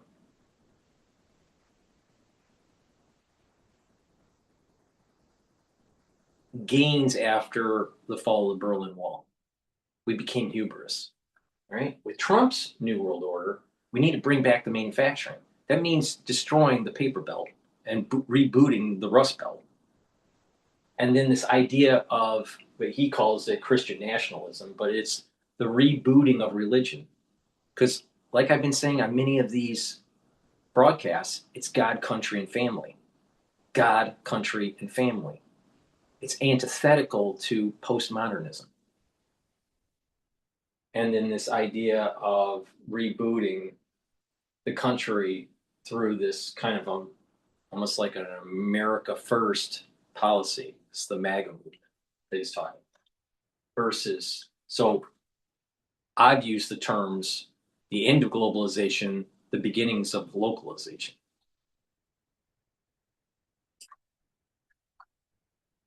Americans, which is Christian nationalism, okay? Our love of the white race, our nation, and God, okay? So no more of this multiculturalism, no more immigration, no more open borders, no more Democratic Party. Let's just focus on being Christian nationalists, okay? Love the United States, love of Christianity, love of the white race.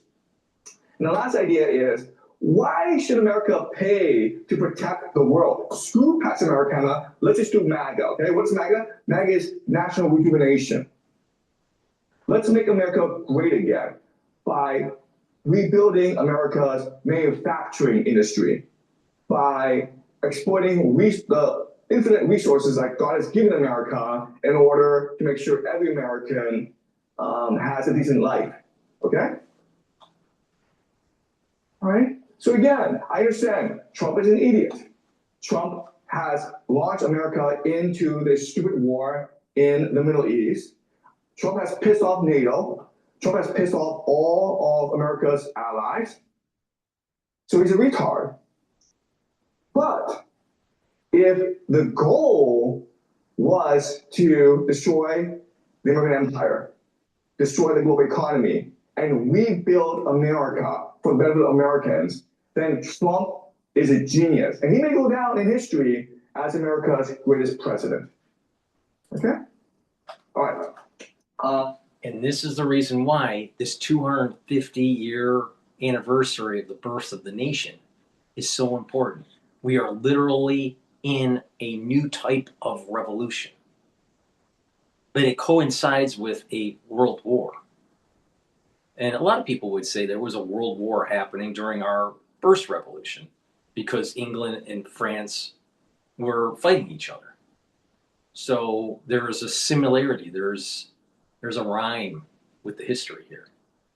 But the point to really take home is there's a rebuilding of the United States here. We will win in the long run, but it's going to take years, and there's going to be a lot of pain, and there's going to be a curse on the whole world, and everyone's going to be affected, no matter how wealthy, how healthy, how much you prepare. You think you can save up enough food and all that. Somehow, some way, God will find your Achilles heel and curse you. You can't prep for this. All right. What was the story in the Old Testament about the Jews going out with the manna, and they saw manna for the first time, and they were worried that they wouldn't have enough food, and so they collected too much.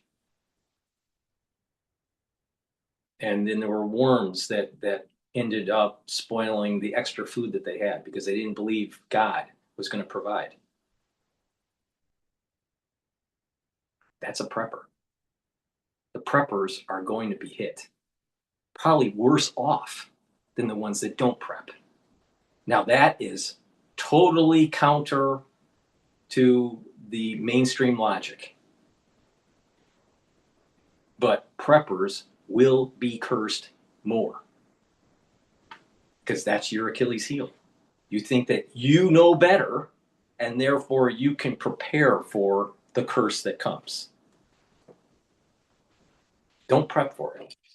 If you want to reduce the magnitude on your life, just try to look at the things that you've done wrong. Become a better person, and it will ease the curse. It's not going to take away the curse. It will ease the pain of the curse. But if you think that you can prep your way into this, it's going to be even worse for you.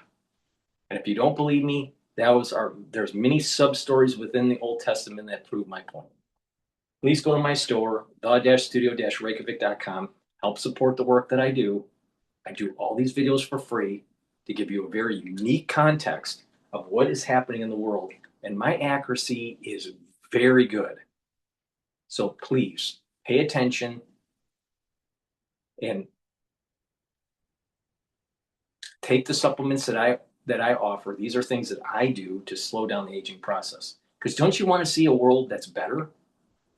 Well, you're not going to get to the other side by being unhealthy. So please go to my store, the-studio-reykjavik.com. Get the resveratrol. This will help with youthful gene expression, get rid of cells that are in senescence, help with the health of your mitochondria, boost up your energy levels, and help with your skin health. Super important to slow down the aging process. This stacks really well with C60, but also many other supplements, such as digestive enzyme complex. Digestive enzyme complex will help to break up carbohydrates, proteins, and lipids to reduce the load on your pancreas. This is super important. A lot of people are starting to have problems with their pancreas.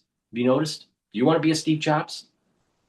Well, just keep on living your life the way you are. But if you want to improve your pancreatic health, it's really important to be taking digestive enzyme complex. So please go to my store, get the digestive enzyme complex. It helps to break up proteins, carbohydrates, and lipids. An olive leaf extract boosts up your immune system and helps with your cardiovascular system, and it reduces plaque formation. It soaks up free radicals. It brings down inflammation. Super important. You stack these together, and it's a powerful stack to slow down the aging process. You're getting youthful gene expression. You're helping the health of your pancreas. You're boosting up your immune system and helping your cardiovascular system. And when you have a better cardiovascular system and you're keeping down inflammation, guess what? You have better brain function. My father died from ischemic dementia, which basically means slow, poor blood flow to the hippocampus, and he slowly died from it. Do you want to be like that? Do you want to like have a Swiss cheese brain? Because it's really bad. And a lot of people are going to have it because of what we went through in 2020. So please go to my store, the-studio-reykjavik.com. Take my advice. If not, don't be surprised something bad happens to you.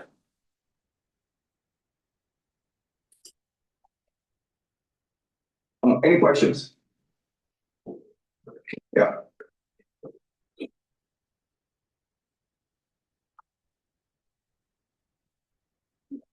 My first question is, you mentioned that the Donald Trump or like Putin, they think that the world, like the whole system will collapse, inevitable. But like why? Like if this Ukraine war doesn't happen, or if this Iran war won't happen, how will the world economy collapse? Like, okay,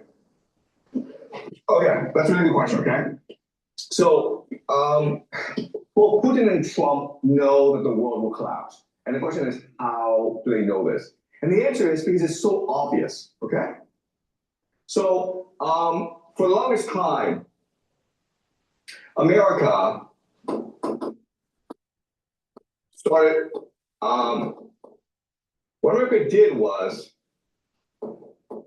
it basically, after World War II, it lent money to Europe and Japan so that Europe and Japan can buy manufactured goods from America.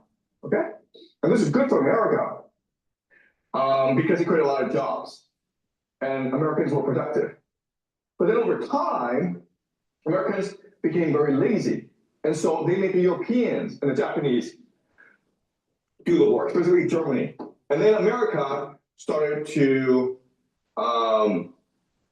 be the consumer, okay?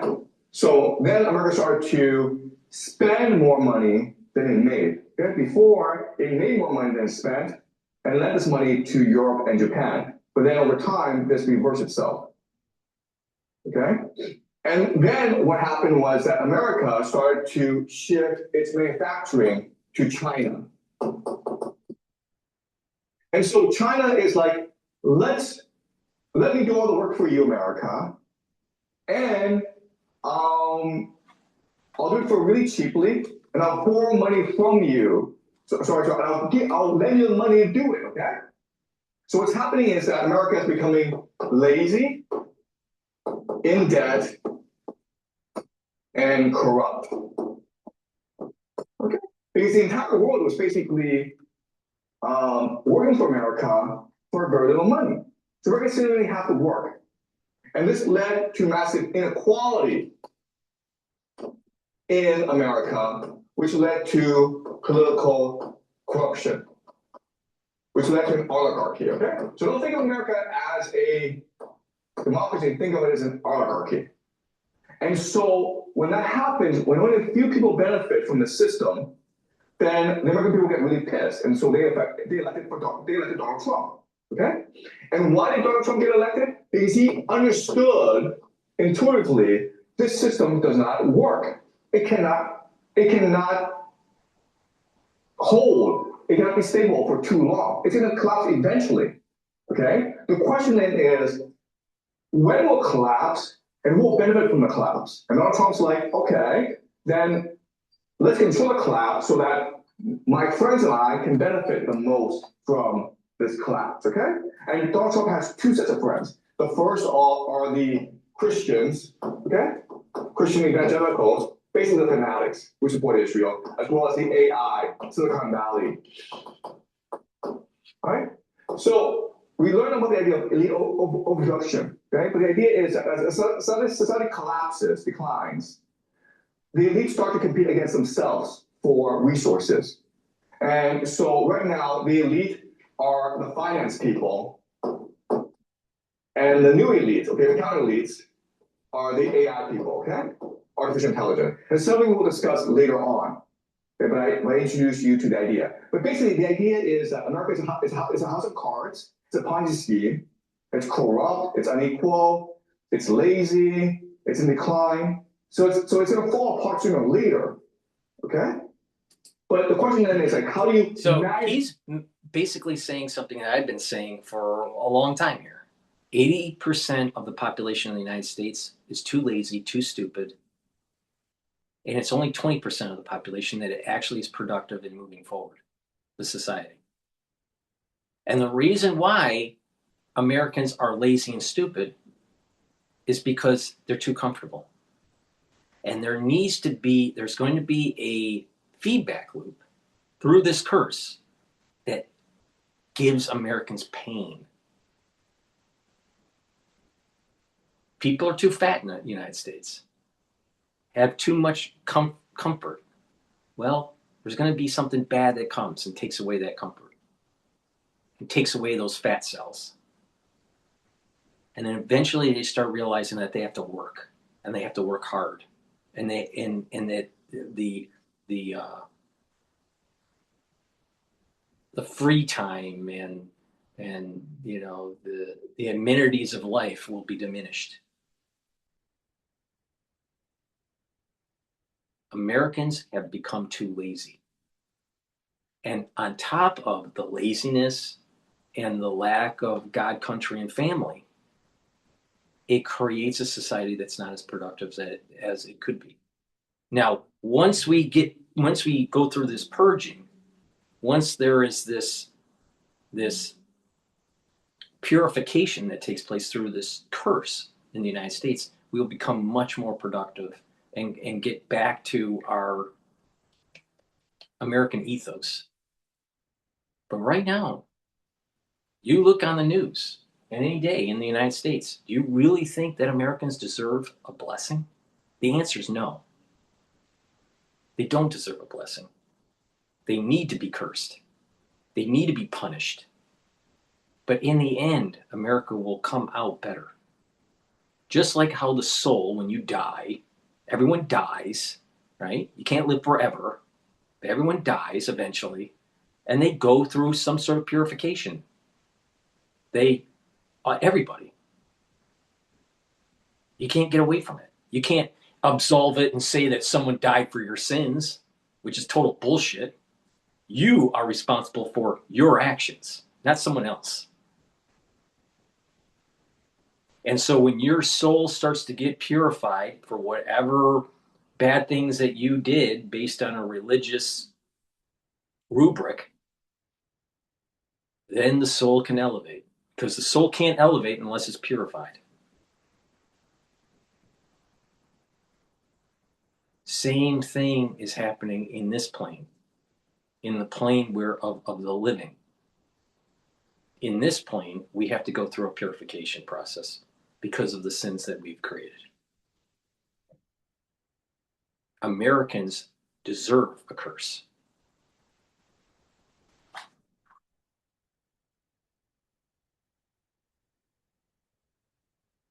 Decline. How do you control this decline in a way that allows you and your friends to benefit the most? Okay? And that's why Donald Trump started this war in the Middle East. Because by starting this war in the Middle East, you're extending the process of decline in America, and therefore you're able to help transform America from an economy that's based on finance to one that's based on resource exploitation and then manufacturing. Okay, does that make sense? All right. Any more questions?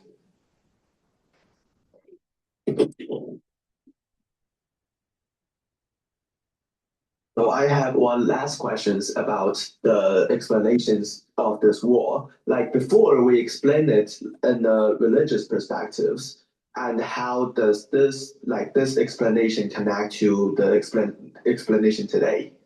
Okay. All right. Yeah, that's a really good question. Okay. So the thing that is about war is that there are different factors at play. Okay. So before we went into the eschatological factor. All right. Now I'll explain to you the geopolitical or the economic. Okay. But there's also the historical or hubris. Right? And what you need to recognize about history is that often all three things converge together. Okay? Because what is religion? Religion is a memory, a long lost memory of our ancient past, told through myths and stories. So there's truth to it. And this is why I keep on saying that this history rhymes from the fib sequence. And these stories and the religious convictions of societies, are shaping world events. Now, I think that the world probably was created, right? From the countdown of the Old Testament on 9/11, 5,700 and whatever number a year, 86, I think it's 87, whatever it is. All right, and it was done on the Shabbos. There was no shofar to be blown because there was no humans yet. But there was an opening for good and evil to manifest. And it was mankind to pick the path to bring in good and evil, or through the tree of life or the tree of knowledge. Right? The tree of life would be no good and evil. The tree of knowledge provided the good and evil. So when the creation story, again, I'm a evolutionist, not a creationist, but based on creationism, that started on 9/11, 5,700 and so many years ago. All right. Now, obviously, the world is older, so what that 5,700 number is an enigma, a mystery. It's not literal. All right. Even if you're a creationist, it's not literal. So, but it's starting on 9/11. Rosh Hashanah is the first day of the new year in a lunar calendar. So the mapping of a solar and a lunar seems to start on September 11th. Okay? Now, so you go through the creation story, and it's telling you, what was the last thing that was created? It was man.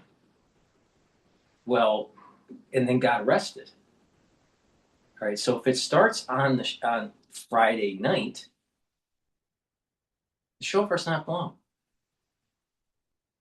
It's 9/11. It's Rosh Hashanah. Evil, there is an element of evil that can be part of an existence. And there was the great test, and Adam and Eve failed. So now it is day 6. And Adam and Eve is waiting. All they had to do was wait a few hours, and they would be going into the Sabbath. But what did they do? They didn't pick the tree of life by waiting and going into the 7th day, right?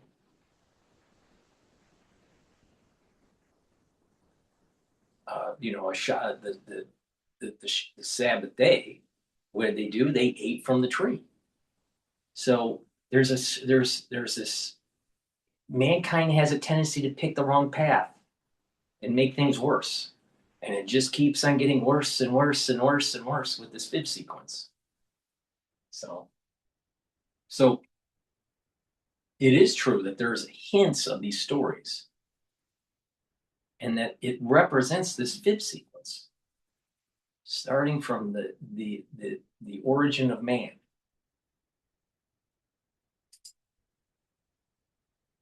Because it's basing a lot of its ideas through personal experience, through history, okay? From thousands of years ago, right? And geopolitics, economics drives historical forces.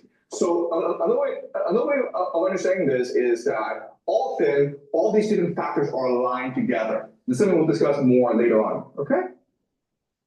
All right? And so why do I look at different factors, different vectors? And the answer is because I make predictions. And if I'm able to analyze an event using eschatology, geopolitics, and history, and they are aligned together, then I can make a pretty accurate prediction that this will happen.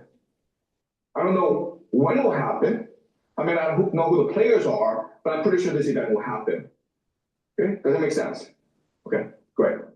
All right, so we'll continue this next week, okay? Okay. So that is introducing Canva email. Now, it's so much simpler to promote your business. Just drag. All right, that is a very important video to couple with the idea that I have been saying for years now, that there's going to be a curse on 9/11/2026. And it's that curse starts and it's going to build up, and the world is going to have tumultuous things happen. And we are already in World War III. Not Gulf War III, not regional, we're in World War III already. And all wars are different because of technology. And the way we perceive the war is different. This is the first time that news is immediate worldwide. So our perception of the war will be different too, on top of it. But there seems to be this sequence that keeps on popping back up. And that is Rosh Hashanah and not being able to blow the shofar because it coincides with the Sabbath. 9/11 is another repeated sequence that is happening. And a lot of bad things happen in the United States when Esau has the most strength based on the calendar. 6 months out of the year, Jacob has strength, and then it wanes, and then Esau starts to strengthen. So what happens is that it's always inversely related. Jacob is strong, Esau is weak. Esau is strong, Jacob is weak. Until Esau dies. Now,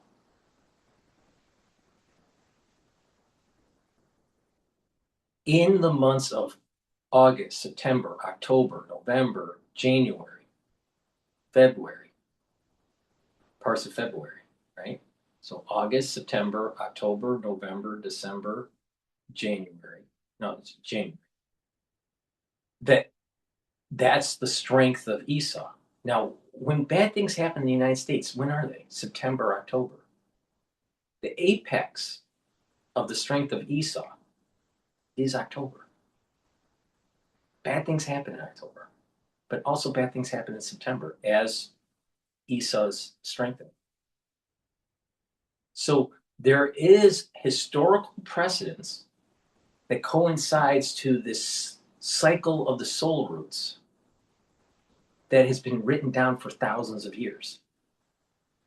This is not, I'm not making this up. This is in literature that's been written down for a long time. It's just very few people know this. And we are moving towards dangerous times because we chose to pick a path that was wrong, just like Adam and Eve picked the path that was wrong. We chose expediency, or we chose, some sort of, we didn't want to wait, or we wanted to be comfortable, or we wanted to not solve the problem. We wanted to kick the can down the road. Whatever the reason, all of us are at fault. And none of us are going to be able to hide from it, no matter how much rice and beans that you prep for. It's going to happen. All right. With that, there was a military plane that was hit over Iran. It was an F-15E fighter jet in Iranian space. So we're going to play what's going on with the news, breaking news on this. Please go to my store, the-studio-reykjavik.com. Help support the channel by getting the great products that I offer. All these videos I do are for free.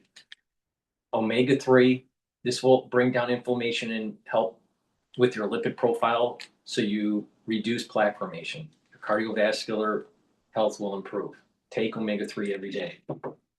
Vitamin B complex, if you're 40 years of age or older, male or female, this will boost up your energy levels, rev up your cellular metabolism. You'll have more ATP and it will protect your neurons. Super important. And also, if you have joint pain, you have arthritis, or you have a sports injury, get the collagen. Collagen can be stacked with the collagen that I sell, and the collagen can be stacked with the super strong relief.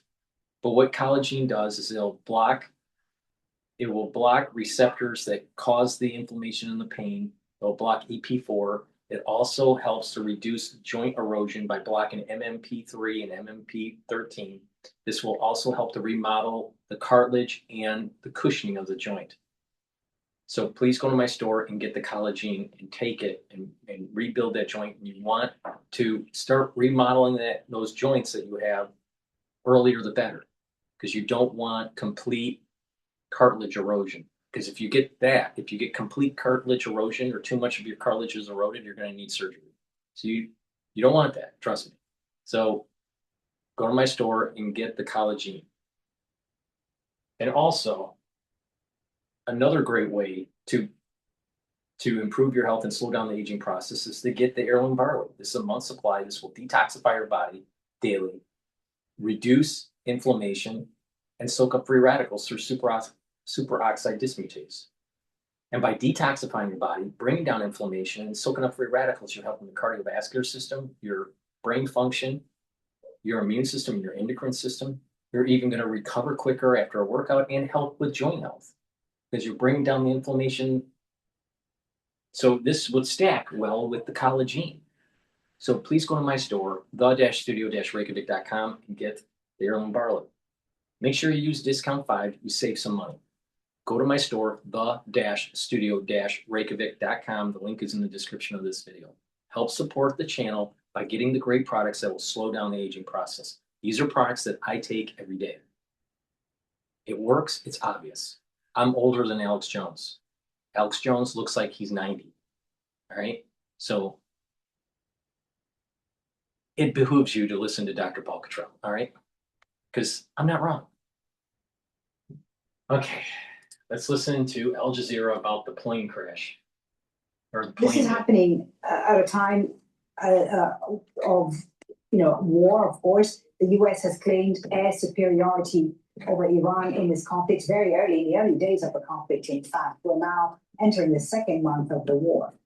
What does air superiority look like militarily if Iran is able, if it's confirmed, of shooting down such a jet over its territory? Does the US really have air superiority? So yes, and this is terms like air superiority are often misunderstood. It's a military term, and what it essentially means is the way the U.S. generally fights wars is in the opening stages. The first part of the air campaign is what we call a SEAD campaign, S-E-A-D, suppression of enemy air defenses. And so the initial sorties, the initial strike packages would have been focused on eliminating Iran's, especially the long-range air defense threat, the radars, the missile launchers, the command and control vehicles. And so you can have air superiority, but that doesn't mean, essentially that means the enemy can't fly. that you own the airspace. Your aircraft can fly, the enemy can't fly. And that's what we're seeing in Iran. It does not mean that your aircraft face zero threat at all from ground-based air defenses. That's very rare, especially against a fairly sophisticated integrated air defense network like Iran has. So U.S. aircraft can't. We're going to go to live. We're going to go to live now about this plane getting hit. And there's some of the other big headlines that we are covering, and of course the latest on Operation Epic Fury, as Iranian state TV is now claiming today that a U.S. pilot was ejected from an aircraft over southwestern Iran. The broadcaster went on to say, quote, "If you capture the enemy pilot or pilots alive and hand them over to the police, you will receive a precious prize," end quote.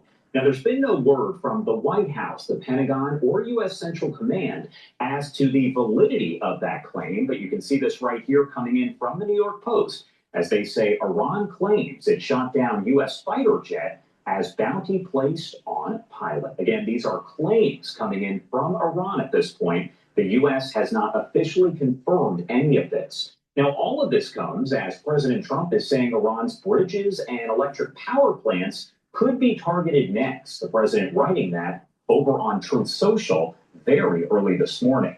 Now, we're also getting some video that came in from the president on Truth Social. He posted this just yesterday, and I want to pop it up on your screen as it says the biggest bridge in Iran comes tumbling down, never to be used again. Much more to follow. It's time for Iran to make a deal before it's too late, and there is nothing left of what still could become a great country.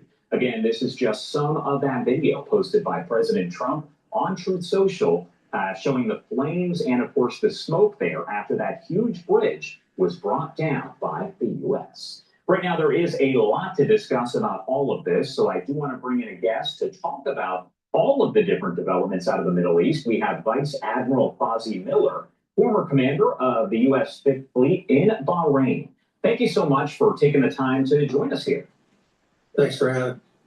And I do want to talk to you a little bit about what we're learning coming in out of Iran. Again, I've said it a few times, but it is a claim at this point. What do you make of that? And if that all is true, what does that say to you that they are offering a reward for the person's capture? We still don't know if this report is accurate or not. But anytime we fly manned aircraft over hostile territory, there's an understanding that something could go wrong. It could be a mechanical failure. The Iranians could have shot the airplane down, and we have some air crew on the ground that require rescuing. So we do everything we can to mitigate any kind of circumstances that would cause our airplanes to get shot down or to be lost over hostile territory. But it does occasionally happen. So we have procedures for that as well.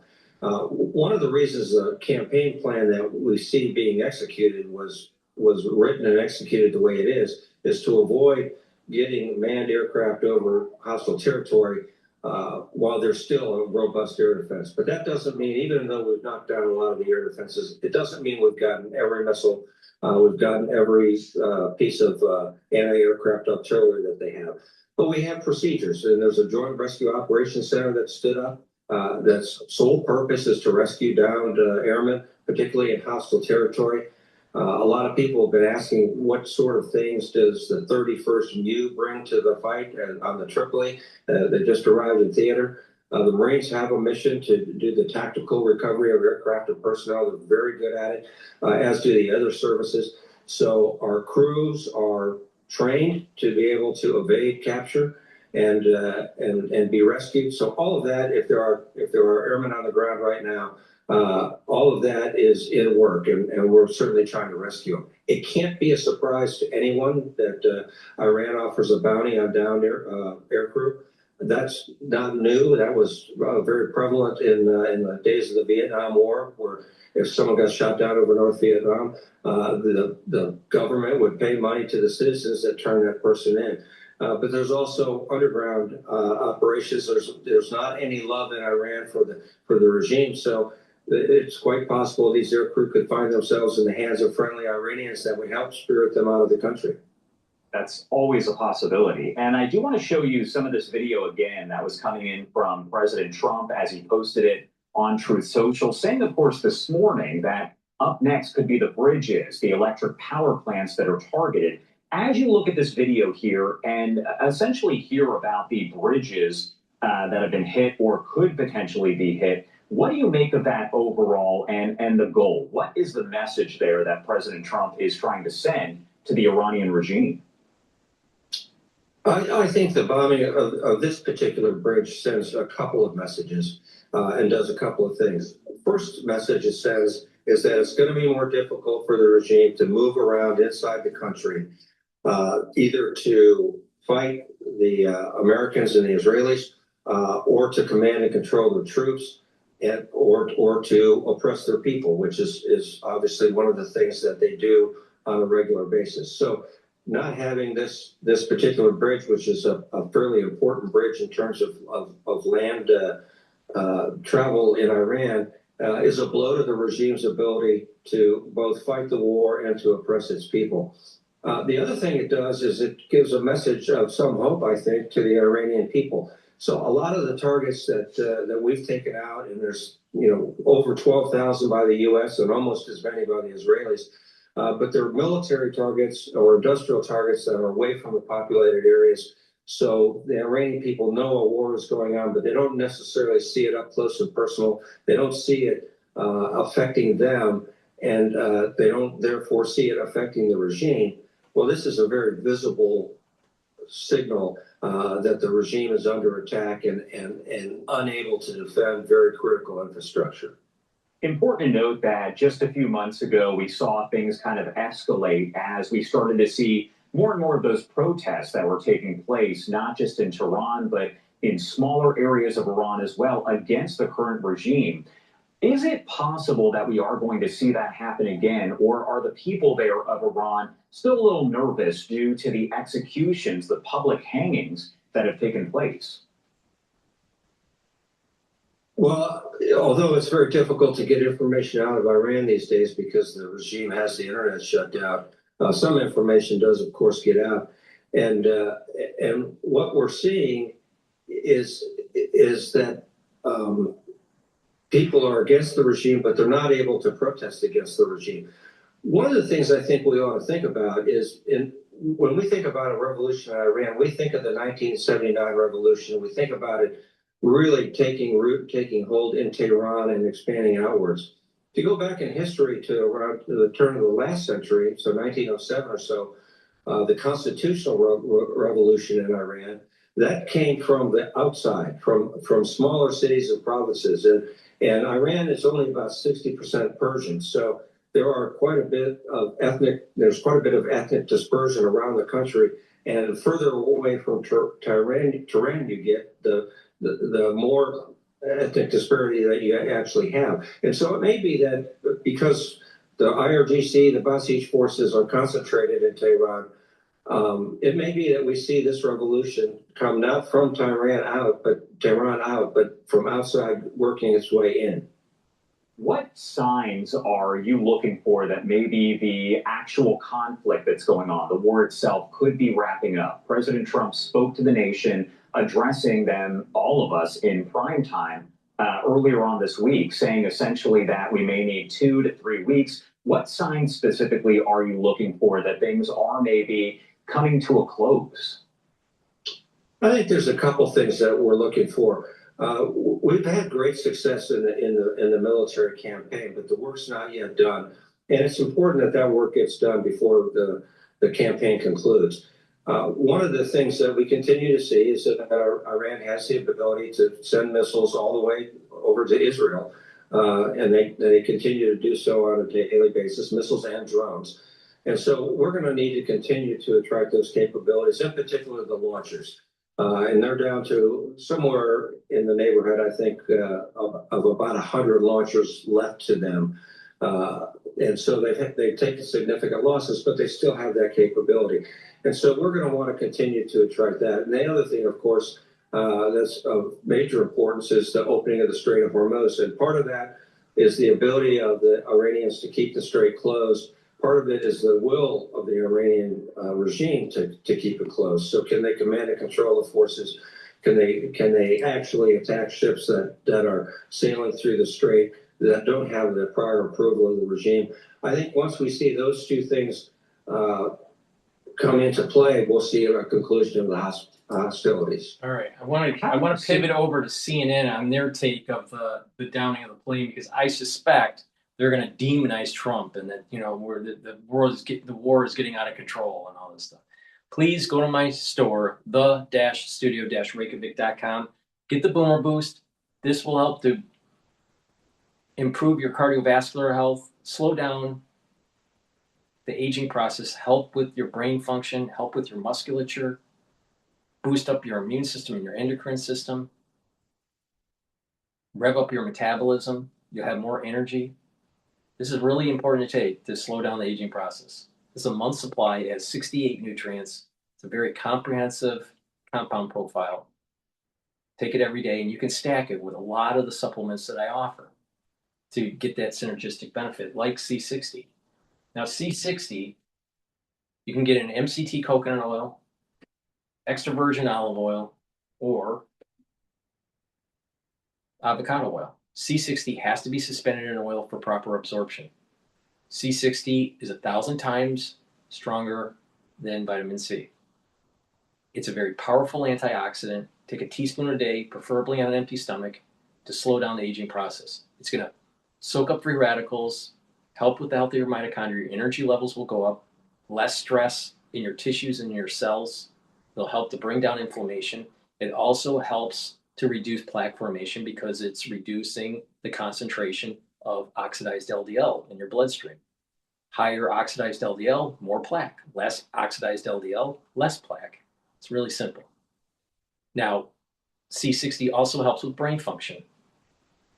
It helps to improve the mitochondria and the neurons, helps to produce those neurotransmitters you need, and you'll have positive neuroplasticity, so you think faster, you have better memory. This will help to boost up your immune system and your endocrine system by bringing down that inflammation, soaking up those free radicals, and reducing cellular stress. So this is very powerful. Take a teaspoon a day, every day. I've been taking a teaspoon every day since 2016. It's a cornerstone of my protocol, and you can stack it with the Boomer Boost, but you can also stack it with the resveratrol to help with your skin.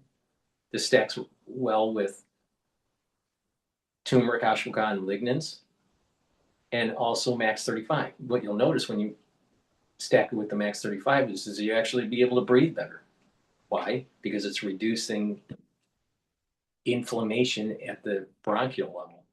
So please go to my store, the-studio-reykjavik.com, get the C60. And lastly, Max 35, Max 14, or Cleanse. Take a teaspoon a day, every day. Why? It helps to boost up your innate immune system.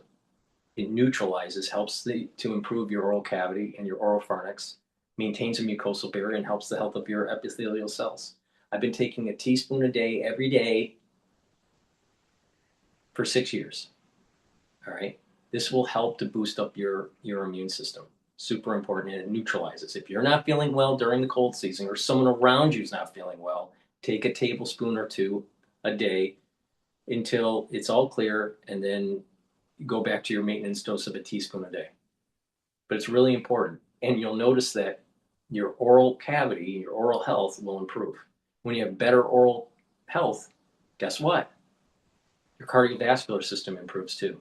So please go to my store, the-studio-reykjavik.com, get the Max 35, Max 14, or Cleanse. Take a teaspoon a day, every day. Boost up that immune system. And it's part of an anti-aging protocol. Max 35, Max 14, or Cleanse, the multivitamin and the probiotic, C60, turmeric, ashwagandha, and lignans, and the Boomer Boost. Very strong protocol to slow down the aging process. You're going to have more energy. You're going to be soaking up those free radicals. You're going to bring down inflammation. And you'll have more vitality. And all these different organ systems are going to improve. Your immune system, your cardiovascular system, your endocrine system, brain function, musculature, energy levels, cellular metabolism. These are all beneficial. And if you couple that with proper diet and exercise balancing, stretching exercises, filtering your water, staying away from processed foods, mindfulness, learning new things, some spirituality, get your body into parasympathetic mode. These are all very important to slow down the aging process. If you don't do what I'm telling you to do, as you age, you will be dependent on pharmacopoeia. And if you're dependent on pharmacopoeia, it's going to cost you more and you're going to have side effects. It's better to pay attention now and to follow my protocol. It works. You do it regularly and you're going to slow down the aging process. It's very simple. Please go to my store, the-studio-reykjavik.com. All right, let's listen into CNN here. A major development in the war with Iran. Just minutes ago, U.S. sources confirmed to CNN that an American fighter jet has been shot down over Iran, and a desperate and very dangerous search and rescue mission for the crew is now underway. 3 U.S. sources are confirming earlier Iranian state media reports. Those reports included these images you're seeing right here on the screen of what it claimed were a down U.S. Force fighter jet. CNN has reached out to U.S. Central Command for a comment. I want to bring in CNN's Jim Sciutto, who is in Tel Aviv, Israel, and Elena Trine at the White House. Jim, to pick it off with you, what more are you learning? U.S. officials now confirming that a U.S. fighter jet was shot down over Iranian territory and that a search and rescue operation has been lost and, to our knowledge, remains underway. In fact, there have been images circulating online, geolocated by CNN, which are consistent with a search and rescue operation. They show both fixed-wing aircraft and helicopters, including one video that shows the refueling of 2 helicopters. And that's notable because they'd be refueled to stay in the air, which would indicate that they've been in the air for some time conducting these search and rescue operations. A serious, arguably one of the most serious circumstances in wartime is to have U.S. forces behind enemy lines, shot down behind enemy lines, and to then launch a search and rescue operation, which, though they are trained for, these crews are positioned for these operations and trained for these operations. Those operations themselves are dangerous as well because they put additional U.S. forces over Iranian territory in wartime, and where it's already been demonstrated that Iran maintains the capability to threaten U.S. aircraft, having shot down one. So those forces will be operating with great care, but also with immediacy to get those pilots safely and in time. We should note that Iranian state TV, as it earlier reported the shoot down, was exhorting viewers to turn in pilots if they were to find them before U.S. forces do. So one might say was something of a race going on, right, between Iranian authorities and forces and U.S. forces to get those pilots to safety. All right, Jim Sciutto, thank you. We hope that they are safe and that they are rescued. We appreciate it. Let's go now to Elena Trine at the White House. Elena, what are you hearing there? Okay, Wall Street Journal just posted one of the crew members of the F-15E shot down over Iran rescued.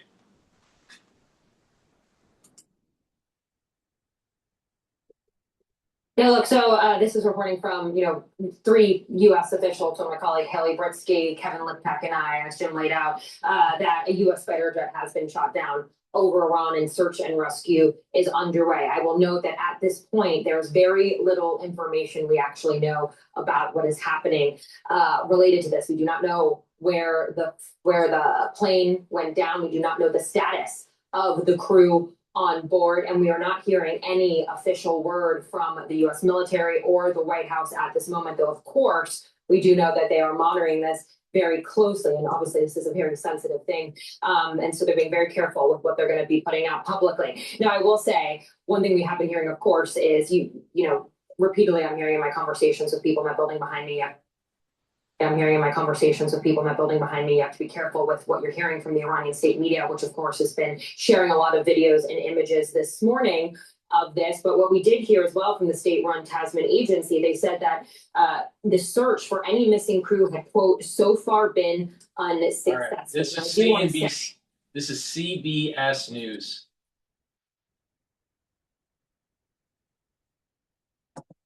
We begin with some breaking news in the war with Iran. An American fighter jet has been shot down in Iranian airspace. Two sources now tell CBS News that U.S. forces rescued one of the two crew members in that jet, but search and rescue efforts are ongoing for the second member. And the message from a governor of southwestern Iran province, the Sour, says this: whoever captures or kills the crew of the downed U.S. jet will be specially commended. We've got team coverage on all of this. Standing by for us, CBS News national security analyst Aaron McLean, and we have CBS News Pentagon reporter Eleanor Watson. But first, let's bring in Aaron McLean. He's a U.S. Marine veteran and a former foreign policy advisor on Capitol Hill. Aaron, thanks again for joining us. Can you help us understand the hardware that we're talking about here? What type of fighter jets is this, and just how many pilots would have been flying it? Right. Well, so this appears to have been an F-15E. This is an American fighter jet that also is a bomber over Iran in recent weeks. We can assume it's being used for so-called air-to-ground missions, so prosecuting targets on the ground. You heard the Secretary of War, Pete Hegseth, speak in his most recent briefing about how the Air Force and the U.S. military are shifting to so-called dynamic targeting. To put that in layman's terms, what it means is that the aircraft are kind of hanging out in the skies over Iran, waiting for targeting information to come in, and then they go after whatever the target may be, whether that's a missile launcher or what have you. Obviously, the longer you loiter, the longer you stick around, the more missions like this that you run, even if you're in a condition of air superiority, people are going to shoot at you, and eventually something like this could happen. Yeah. And what do we know about the area where this plane came down? This is western Iran. This is a mountainous area, sort of a tribal region. And it's not all Persian. There are Arab tribes in the area. So it's we can presume, I think, a pretty complex situation on the ground. Look, assuming that these pilots, or these crew members are both able to get to the ground safely and alive and able to move, their training is to escape and evade. Their job is to stay away from the bad guys long enough that the rescuers can get to them, and the human terrain down there. Are you dealing with people who are friendly to the regime, or are you dealing with people hostile to the regime? That's obviously a factor, but kind of hard to know in advance because you don't know exactly who it is you're going to meet down there. Yeah, that is a good point. And let's stick with that because we're now being told that one crew member has been rescued. So what do you think will go into the rescue mission for this other crew member? Right. Well, it's obviously wonderful news if we have one rescued. Something to think about, even though you're sort of ejecting at more or less the same point in space and time from this aircraft. This aircraft, it's a jet, right? It's going pretty fast. So these two people can come down I'm going to assume here, I want to assume that the second crew member is also alive and got out of the aircraft alive. They might actually be pretty far apart on the ground when they land. They might be in different circumstances. I mean, a few hundred meters even on the ground is a pretty big difference in tactical terms. So it's not totally surprising to hear that we have one and are still waiting for news on the second one. These special operations forces that are doing this rescue are going to keep pushing until they figure out exactly what happened with the second one. Yeah, and as you're talking, we're looking at video there earlier. It looks like that is of the fighter jet that came down. I want to ask you about the Iranian regime itself. Do you think this is sort of a victory for them? Well, we've been talking about how we have air superiority over Iran. Having air superiority does not mean that you are invulnerable. This kind of thing can happen. There can be a lucky shot. We could have missed an air defense system. They might have held an air defense system in reserve to use later in the campaign. So in purely military terms, frankly, you would anticipate something like this happening eventually. That's why, obviously, with the special operations forces you see doing the rescue, we were staged and prepared for it to happen. The impact is really political. Is the other crew member who we don't have accounted for yet, are they alive and captured by the Iranians? That's going to have an enormous impact for them. That's going to be a source of leverage for them in negotiations. Obviously, a propaganda victory. We'll just have to see what happens there. Yeah. Aaron McLean, appreciate your insight today. Thank you so much. Of course. Now let's go live to Washington and CBS News Pentagon reporter Eleanor Watson. Eleanor, let's stick with what we were talking about earlier. I asked Aaron if this was somehow a propaganda victory for the Iranian regime, but I want to ask you just how significant all of this is. Well, this is significant, Mugo, because it would be the first fighter jet down over Iran since the conflict began. Iran has been shooting at fighter jets since the beginning. Last week, I believe it was last week, we reported on an F-35 that was hit by Iran, but then safely landed. The U.S. has lost other F-15s, but those were in friendly fire incidents in Kuwait, and all of the crew members safely ejected. This is the first fighter jet downed over Iran. I want to kind of go over how this has played out this morning, because initially Iran state media claimed to have downed a jet, and then we started seeing images appear of helicopters and a refueling plane flying low to the ground in daylight, appearing to show a search and rescue effort underway. The U.S. officials confirmed to CBS there is a search and rescue. Now, one member of the crew of the F-15 has been rescued by U.S. forces, we're told, while search and rescue is ongoing for the second member. An F-15E holds two crew members, which is important as this search and rescue goes on. So far, we haven't heard from the Pentagon or the White House about this jet. Yeah, and I want to go back to what you mentioned earlier, because we have more questions, I guess, about the search and rescue operation that's happening right now. One person, right, one of those crew members has been found, and right now they're still looking for another one? That's what we believe, because an F-15E carries two crew members. Yeah. We're told by U.S. officials that, one member has been rescued by U.S. forces, but that hasn't ended the search and rescue, meaning there is still one underway for potentially a second crew member. And when this first happened, I guess earlier today, this morning, there were questions as to whether or not this was an F-35 or an F-15, and now you're saying it's an F-15E. How did that confirmation come about?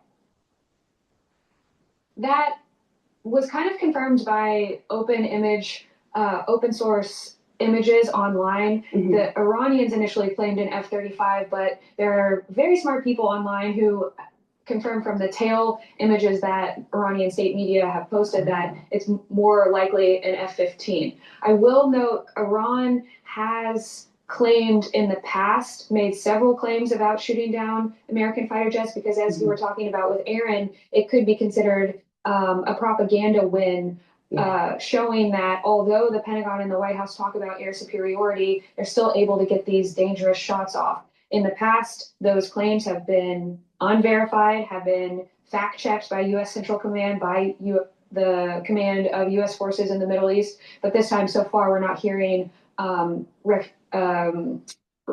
refutes of the reporting from the Pentagon or the White House. And the White House actually confirmed to our reporters there that the president has been briefed on the incident. Okay. Eleanor Watson, thank you so much for your reporting. All righty. Well, hopefully they find the other pilot alive. That's the end of the broadcast. Thank you for listening. Please share the links. This episode, I went into detail about the curse that I've been talking about for a long time, and how events in the world are emerging that prove my point.